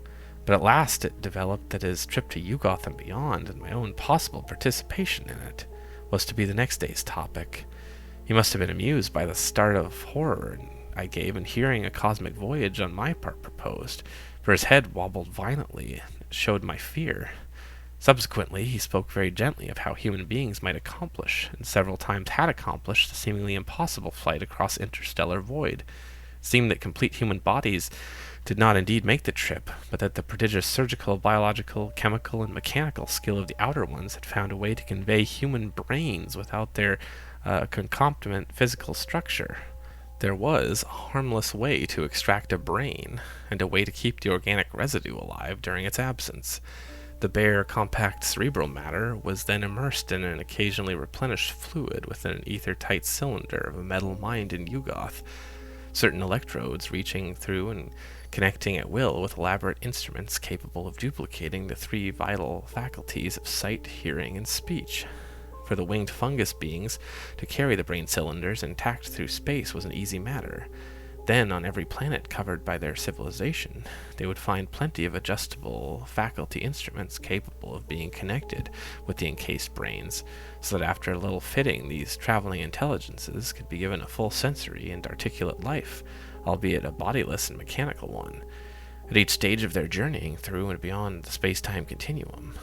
It was as simple as carrying a phonograph record about and playing it wherever a phonograph of the corresponding make exists. On its success there could be no question. Akeley was not afraid. Had it not been brilliantly accomplished again and again? For the first time, one of the inert, wasted hands raised itself and pointed to a high shelf on the farther side of the room. There, in a neat row, stood more than a dozen cylinders of a metal I had never seen before. Cylinders about a foot high and somewhat less in diameter, with three curious sockets set in an isosceles triangle over the front convex surface of each. One of them was linked at two of the sockets to a pair of singular-looking machines that stood in the background. Of their purport I did not need to be told, and I shivered with the ague. Then I saw the hand point to a much nearer corner. There were some intricate instruments with attached cords and plugs. Several of them, much like the two devices on the shelf behind the cylinder, were huddled together. "There are 4 kinds of instruments here, Wilmarth," whispered the voice. "4 kinds, 3 faculties each. Makes 12 pieces in all. You see there are 4 different sorts of beings presented in those cylinders up there. 3 humans, 6 fungoid beings who cannot navigate space corporeally, 2 being from Neptune. God, if you could see the body this type had on its own planet, and the rest entities from the central caverns of a especially interesting dark star beyond the galaxy. In the principal outmost inside Round Hill, you'll see, and now and then, the more cylinders and machines. Cylinders, extra cosmic brains with different senses from any we know. Allies and explorers from the utmost outside, and special machines for giving them impressions and expression in the several ways suited at once to them and to the comprehensions of different types of listeners. Round Hill, like most of the being's main outposts all through the various universes, is a very cosmopolitan place. Of course, only the more common types have been lent to me for this experiment. Here, take the 3 machines I point to, and set them on the table. The tall one with the 2 glass lenses in front, then the box with the vacuum tubes and sounding board, and now the one with the metal disc on top. Now for the cylinder with the label B67 pasted on it. Just stand in that Windsor chair to reach the shelf. Heavy? Never mind. Be sure of the number. B67. Don't bother that fresh shiny cylinder joined by the 2 testing instruments. The one with my name on it. Set B67 on the table near where you've put the machines, and see that the dial switch on all 3 machines is jammed over to the extreme left. Now connect the cord on the lens machine with the upper socket on the cylinder. There! Join the tube machine to the lower left-hand socket and the disc apparatus to the outer socket. Now move all the dial switches on the machine over to the extreme left. First the lens one, then the disc one, and then the tube one. That's right. I may as well tell you that this is a human being, just like any of us. I'll give you a taste of some of the others tomorrow. To this day I do not know why I obeyed those whispers so slavishly, or whether I thought Akeley was mad or sane. After what had gone before, I ought to have been prepared for anything, but this mechanical murmury seemed so like the typical vagaries of crazed inventors and scientists that it struck a chord of doubt which even the preceding discourse had not excited. What the whisper implied was beyond all human belief. Yet were not the other things still farther beyond, and less preposterous only because of their remoteness from tangible concrete proof? As my mind reeled amidst the chaos, I became conscious of a mixed grating and whirring from all 3 machines lately linked to the cylinder, a grating and whirring which soon subsided into a virtual noiselessness. What was about to happen? Was I to hear a voice? And if so, what proof would I have that it was not some cleverly concocted radio device, talked into by a concealed but closely watching speaker? Even now I am unwilling to swear just what I heard, and just what phenomenon really took place before me, but something certainly seemed to take place. To be brief and plain, the machine with the tubes and sound box began to speak, and with a point and intelligence which left no doubt that the speaker was actually present and observing us. The voice was loud, metallic, lifeless, and plainly mechanical in every detail of its production. It was incapable of inflection and expressiveness, but scraped and rattled on with a deadly precision and deliberation. Mr. Wilmarth, It said, I hope I do not startle you. I am a human being like yourself, though my body is now resting safely under proper vitalizing treatment inside Round Hill, about 1.5 miles east of here. I myself am here with you. My brain is in that cylinder, and I see, hear, and speak through these electronic vibrators. In a week, I am going to across the void, as I have been many times before, and I expect to have the pleasure of Mr. Akeley's company.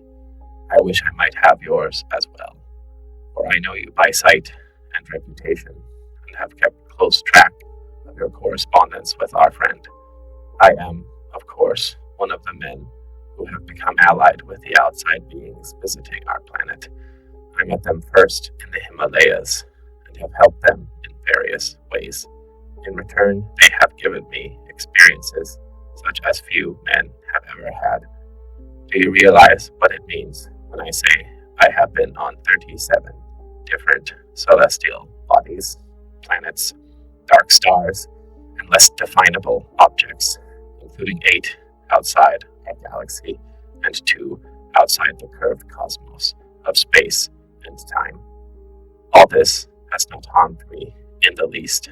My brain has been removed from my body by visions so adroit that it would be crude to call the operation surgery. The visiting beings have methods which make these extractions easy and almost normal. The one's body never ages when the brain is out of it. The brain, I may add, is virtually immortal with its mechanical faculties and a limited nourishment supplied by occasional changes of the preserving fluid. Altogether, I hope most heartily that you will decide to come with Mr. Akeley and me. The visitors are eager to know men of knowledge like yourself, and to show them the great abysses that most of us have had to dream about in fanciful ignorance. It may seem strange at first to meet them, but I know you will be above minding that. I think Mr. Noyes will go along too, the man who doubtless brought you up here in his car. He has been one of us for years. I suppose you recognized his voice as one of those on the record Mr. Akeley sent you. At my violent start, the speaker paused for a moment and then continued. So, Mr. Wilmarth, I will leave the matter to you, merely adding that a man with your love of strangeness and folklore ought never to miss such a chance as this. There is nothing to fear. All transitions are painless, and there is much to enjoy in a wholly mechanized state of sensation. When the electrodes are disconnected, one merely drops off into a sleep of especially vivid and fantastic dreams. And now, if you don't mind, we might adjourn our session till tomorrow. Good night. Just turn all the switches back to the left. Never mind the exact order, but you might let the lens machine be last. Good night, Mr. Akeley. Treat our guests well. Ready now with those switches? That was all. I obeyed mechanically and shut off all 3 switches. Though dazed with doubt of everything that had occurred, my head was still reeling as I heard Akeley's whispering voice telling me that I might leave all the apparatus on the table just as it was. He did not essay any comment on what happened, and indeed no comment could have conveyed much to my burdened faculties. I heard him telling me I could take the lamp to use in my room, and deduced that he wished to rest alone in the dark. It was surely time he rested, for his discourse of the afternoon and evening had been such as to exhaust even a vigorous man. Still dazed, I bade my host good night and went upstairs with the lamp. Although I had an excellent pocket flashlight with me, I was glad to be out of the downstairs study with the queer odor and vague suggestions of vibration. It could not, of course, escape a hideous sense of dread and peril, cosmic abnormality, as I thought of the place I was in and the forces I was meeting. The wild, lonely region, the black, mysteriously forested slope towering so close behind the house, the footprints in the road, the sick, motionless whisperer in the dark, the hellish cylinders and machines, and above all the invitations to strange surgery and stranger voyagings.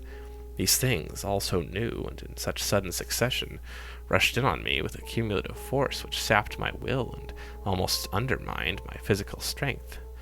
To discover that my guide, Noise, was the human celebrant in that monstrous bygone Sabbat ritual on the phonograph record was a particular shock, though I had previously sensed a dim, repellent familiarity in the voice.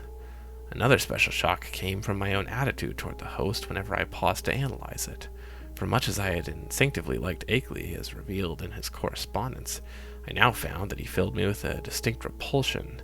His illness ought to have excited my pity, but instead it gave me a kind of shudder. He was so rigid and inert and corpse-like, and that incessant whispering was so hateful and inhuman. It occurred to me that this whispering was different from anything else of the kind I had ever heard, that despite the curious motionlessness of the speaker's mustache-screened lips, it had latent strength and carrying power remarkable for the wheezings of an asthmatic. I had been able to understand the speaker when wholly across the room, and once or twice it had seemed to me that the faint but penetrant sound represented not so much weakness as deliberate repression. For what reason I could not guess. From the first I had felt a disturbing quality in their timbre. Now when I tried to weigh the matter, I thought I could trace this impression to a kind of subconscious familiarity, like that which made Noise's voice so hazily ominous. But when or where I encountered the thing it hinted at was more than I could tell. One thing was certain. I would not spend another night here.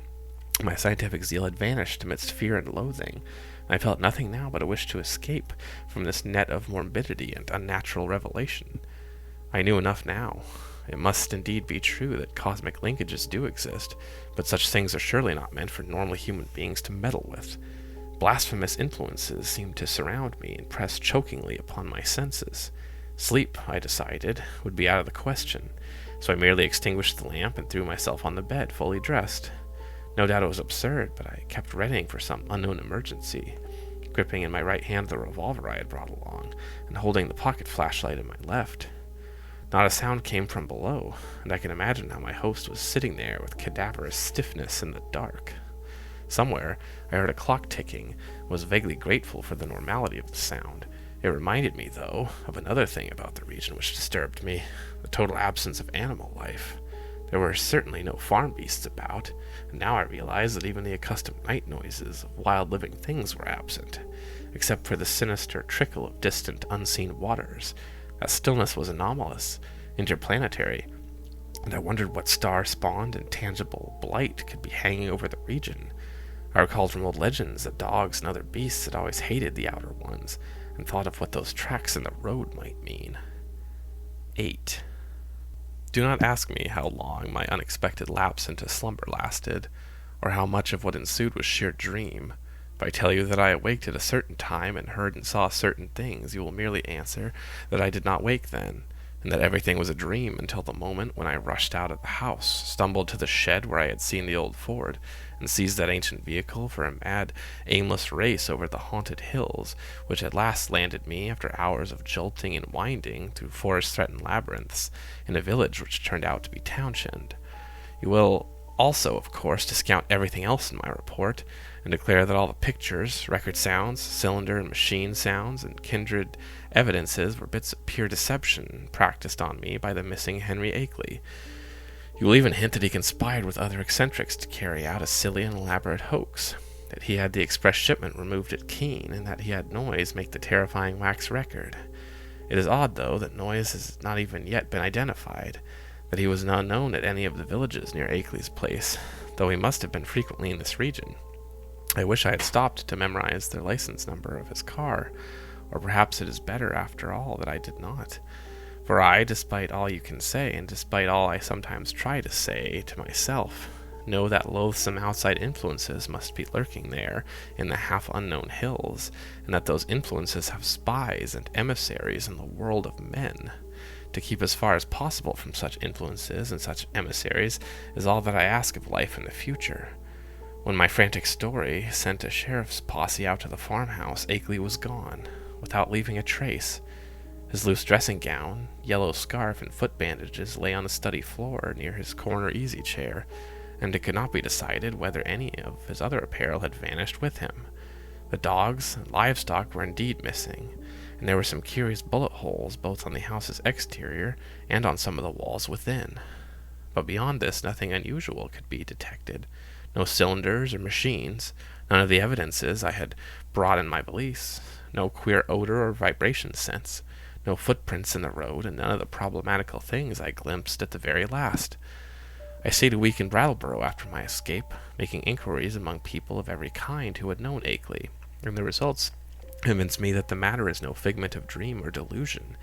Akeley's queer purchases of dogs and ammunition and chemicals, and the cutting of his telephone wires are matters of record, where all who knew him, including his son in California, concede that his occasional remarks on strange studies had a certain consistency.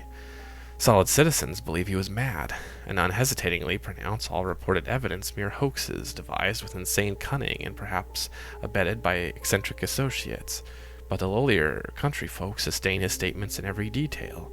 He had showed some of these rustics his photographs in black stone, and had played the hideous record for them. They all said the footprints and buzzing voices were like those described in ancestral legends. They said, too, that suspicious sights and sounds had been noticed increasingly around Akeley's house after he found the black stone, and that the place was now avoided by everybody except the mailman and other casual, tough-minded people. Dark Mountain and Round Hill were both notoriously haunted spots, and I could find no one who had ever closely explored either. Occasional disappearances of natives throughout the district's history were well attested, and those now included the semi-vagabond Walter Brown, whom Akeley's letters had mentioned. I even came upon one farmer who thought he had personally glimpsed one of the queer bodies at flood time in the swollen West River, but this tale was too confused to be really valuable. When I left Brattleboro, I resolved never to go back to Vermont, and I felt quite certain I shall keep my resolution. Those wild hills are surely the outpost of a frightful cosmic race, as I doubt all the less since reading the new 9th planet has been glimpsed beyond Neptune, just as those influences had said it would be glimpsed. Astronomers, with a hideous appropriateness they little suspect, have named this thing Pluto. I feel beyond question that this is nothing less than nighted Yugoth, and I shiver when I try to figure out the real reason why its monstrous denizens wish to be known this way at this especial time. I vainly try to assure myself that these demonic creatures are not gradually leading up to some new policy hurtful to the earth and its normal inhabitants. But I have still to tell of the ending of that terrible night in the farmhouse. As I have said, I did finally drop into a troubled doze, a doze filled with bits of dream which involved monstrous landscape glimpses. Just what awakened me I cannot say, but that I did indeed awake at this given point I feel very certain. My first confused impression was of stealthy creaking floorboards in the hall outside my door, and of a clumsy, muffled fumbling at the latch. This, however, ceased almost at once, so that no really clear impressions began with the voices heard from the study below. There seemed to be several speakers, and I judged that they were controversially engaged. By the time I had listened a few seconds, I was broad awake, for the nature of the voices was such as to make all thought of sleep ridiculous. The tones were curiously varied, and no one who had listened to that accursed phonograph record could harbor any doubts about the nature of at least two of them. Hideous though the idea was, I knew that I was under the same roof with nameless things from abyssal space, for those two voices were unmistakably the blasphemous buzzings which the outside beings used in their communication with men. The two were individually different in pitch, accent, and tempo, but they were both of the same damnable general kind. A third voice was indubitably that of a mechanical utterance machine, connected with one of the detached brains in the cylinders. There was as little doubt about that as about the buzzings, for the loud, metallic, lifeless voice of the previous evening, with its inflectionless, expressionless scraping and rattling, and its impersonal precision and deliberation, had been utterly unforgettable. For a time I did not pause to question whether the intelligence behind the scraping was the identical one which had formerly talked to me, but shortly afterward I reflected that any brain would emit vocal sounds of the same quality if linked to the same mechanical speech producer, the only possible difference being in language, rhythm, speed, and pronunciation. To complete the eldritch colloquy, there were two actually human voices, one of the crude speech of the unknown and evidently rustic man, and the other the suave Bostonian tones of the erstwhile guide Noise.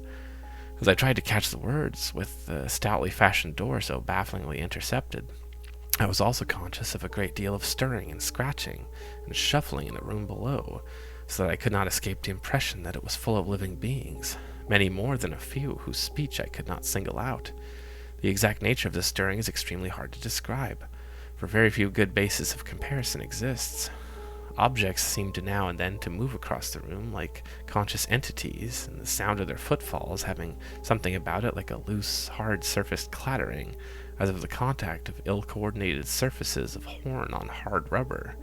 It was, to use a more concrete but less accurate comparison, as if people with loose, splintery wooden shoes were shambling and rattling about on a polished board floor. On the nature and appearance of those responsible for the sounds I did not care to speculate. Before long I saw that it would be impossible to distinguish any connected disclosure. Isolated words, including the names of Akeley and myself, now and then floated up, especially when uttered by the mechanical speech producer, but their true significance was lost for want of continuous context. Today I refused to form any definite deductions from them, and even their frightful effect on me was one of suggestion rather than of revelation. A terrible and abnormal conclave, I felt certain, was assembled below me, but for what shocking deliberations I could not tell. It was curious how the unquestioned sense of the malign and the blasphemous pervaded me, despite Akeley's assurances of the outsider's friendliness. With patient listening, I began to distinguish clearly between voices, even though I could not grasp much of what any of the voices said. I seemed to catch certain typical emotions behind some of the speakers. One of the buzzing voices, for example, held an unmistakable note of authority, whilst the mechanical voice, notwithstanding its artificial loudness and regularity, seemed to be in a position of subordination and pleading. Noise's tones excluded a kind of conciliatory atmosphere. The others I should make no attempt to interpret. I did not hear the familiar whisper of Akeley, but knew well that such a sound would never penetrate the solid flooring of my room. So I will try to set down some of the few disjointed words and other sounds I caught, labeling the speakers of the words as best I know. It was from the speech machine that I first picked up a few recognizable phrases. The speech machine stated, "Brought it on myself, sent back the letters and the record, end of it, taken in, seeing and hearing, damn you, impersonal force after all, fresh, shiny cylinder, great God." The first buzzing voice, "Time we stopped, small and human, Akeley, brain, saying." Second buzzing voice, "Nyarlathotep, Wilmarth, records and letters, cheap imposture." noise, an unpronounceable word or name, possibly Nagai, Cthon, harmless peace, couple of weeks, theoretical, told that before. First buzzing voice, no reason, original plan, effects, noise can watch, round hill, fresh cylinder, noise's car, noise, well, all yours, down here, rest, place. Several voices at once in indistinguishable speech, many footsteps, including the peculiar loose stirring or clattering, and a curious sort of flapping sound of an automobile starting and receding, and silence. That is the substance of what my ears brought me as I lay rigid upon that strange upstairs bed in the haunted farmhouse among the demoniac hills, lay there fully dressed with a revolver clenched in my right hand and a pocket flashlight gripped in my left. I became, as I have said, broad awake, but a kind of obscure paralysis nevertheless kept me inert till long after the last echoes of the sounds had died away. I heard the wooden, deliberate ticking of the ancient Connecticut clock somewhere far below, and at last I made out the irregular snoring of the sleeper. Akeley must have dozed off after the strange session, and I could well believe that he needed to do so. Just what to think or what to do was more than I could decide. After all, what had I heard beyond things which previous information might have led me to expect? Had I not known that the nameless outsiders were now freely admitted to the farmhouse? No doubt Akeley had been surprised by an unexpected visit from them, yet something in that fragmentary discourse had chilled me immeasurably, raised the most grotesque and horrible doubts, and made me wish fervently that I might wake up and prove everything a dream. I think my subconscious mind must have caught something which my conscious has not yet recognized. But what of Akeley? Was he not my friend? Would he not have protested if any harm were meant for me? The peaceful snoring below seemed to cast ridicule on all my suddenly intensified fears. Was it possible that Akeley had been imposed upon and used as a lure to draw me into the hills with the letters and pictures and phonograph record? Did those beings mean to engulf us both in common destruction because we had come to know too much? Again I thought of the abruptness and unnaturalness of the change in the situation which must have occurred between Akeley's penultimate and final letters. Something, my instinct told me, was terribly wrong. All was not as it seemed. That acrid coffee which I refused, had there not been an attempt at some hidden, unknown entity to drug it? I must talk to Akeley at once and restore his sense of proportion. They had hypnotized him with their promises of cosmic revelations, but now he must listen to reason. We must get out of this before it would be too late. If he lacked the willpower to make the break for liberty, I would supply it. Or if he would not persuade him to go, I could at least go myself. Surely he would let me take his Ford and leave it in the garage at Brattleboro. I had noticed it in the shed, the door being left unlocked and open now that the peril was deemed past, and I believed that there was a good chance of it being ready for instant use. That momentary dislike of Akeley which I had felt during and after the evening's conversation was all gone now. He was in a position much like my own, and we must stick together. Knowing his indisposed condition, I hated to awake him at this juncture, but I knew that I must. I could not stay in this place till morning as matters stood. At last I felt able to act, and stretched myself vigorously to regain command of my muscles. Arising with a caution more impulse than deliberate, I found and donned my hat, took my valise, and started downstairs with the flashlight's aid. In my nervousness I kept the revolver clutched in my right hand, being able to take care of both valise and flashlight with my left. When I exerted those precautions, I do not really know, since I was even then on my way to awaken the only other occupant in the house. As I half tiptoed down the creaking stairs to my lower hall, I could hear the sleeper more plainly, and noticed that he must be in the room to my left, the living room I had not entered. On my right was the gaping blackness of the study in which I had heard the voices. Pushing open the unlatched door of the living room, I traced a path with my flashlight toward the source of the snoring, and finally turned the beams on the sleeper's face. But in the next second I hastily turned them away and commenced a cat-like retreat to the hall, my caution this time springing from reason as well as from instinct, for the sleeper on the couch was not Akeley at all, but my quondam guide, Noise. Just what the real situation was I could not guess, but common sense told me that the safest thing to do was to find out as much as possible before arousing anybody.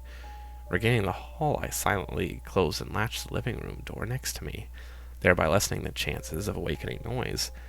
I now cautiously entered the dark study, where I expected to find Akeley, whether asleep or awake, in the great corner chair, which was evidently his favorite resting place.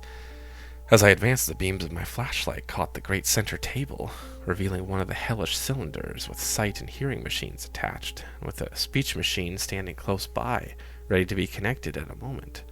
This, I reflected, must be the encased brain I had heard talking during the frightful conference, and for a second I had a perverse impulse to attach the speech machine and see what it would say. It must, I thought, be conscious of my presence even now, since the sight and hearing attachments could not fail to disclose the rays of my flashlight and the faint creaking on the floor beneath my feet. But in the end, I did not dare meddle with the thing. I idly saw that it was the fresh shiny cylinder with Akeley's name on it, which I had noticed on the shelf earlier in the evening, and which my host had told me not to bother. Looking back at that moment, I can only regret my timidity and wish that I had boldly caused the apparatus to speak. God knows what mysteries and horrible doubts and questions of identity it might have cleared up. But then, it may be merciful that I let it alone.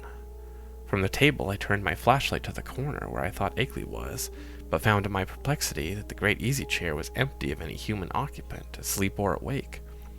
From the seat to the floor there trailed voluminously the familiar old dressing gown, and near it on the floor lay the yellow scarf and huge foot bandages I had thought so odd. As I hesitated, striving to conjecture where Akeley might be, and why he had so suddenly discarded his necessary sick-room garments, I observed that the queer odor and sense of vibration were no longer in the room. What had been their cause? Curiously, it occurred to me that I had noticed them only in Akeley's vicinity. They had been strongest where he sat, and wholly absent except in the room with him or just outside the doors of that room. I paused, letting the flashlight wander about the dark study, and racking my brain for explanations on this turn of affairs and how they had taken. Would to heaven I had quietly left the place before allowing that light to rest again on the vacant chair. As it turned out, I did not leave quietly, but with a muffled shriek which must have disturbed, though did not fully awake, the sleeping sentinel across the hall. That shriek and noise's still unbroken snore are the last sounds I ever heard in that morbidity-choked farmhouse beneath the black wooded crest of the haunted mountain, that focus of transcosmic horror amidst the lonely green hills, with curse-muttering brooks and a spectral rustic land. It is a wonder that I did not drop flashlight, valise, and revolver in my wild scramble, but somehow I failed to lose any of these. I actually managed to get out of the room and that house without making any further noise, to drag myself and my belongings safely into the old Ford in the shed, and then set out that archaic vehicle in motion towards some unknown point of safety in the black, moonless night. The ride that followed was a piece of delirium out of Poe or Rimbaud, or the drawings of Doré. Finally I reached Townshend.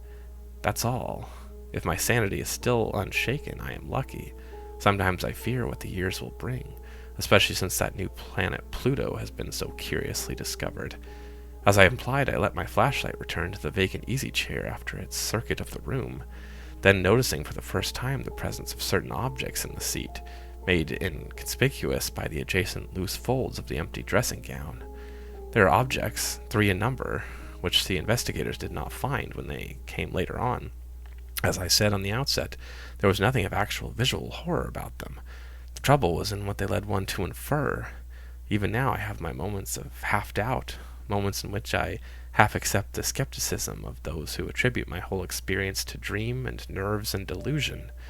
The 3 things were damnably clever constructions of their kind, and were furnished with ingenious metallic clamps to attach them to organic developments, of which I dare not form any conjecture.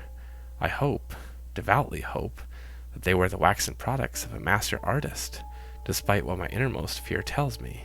Great God!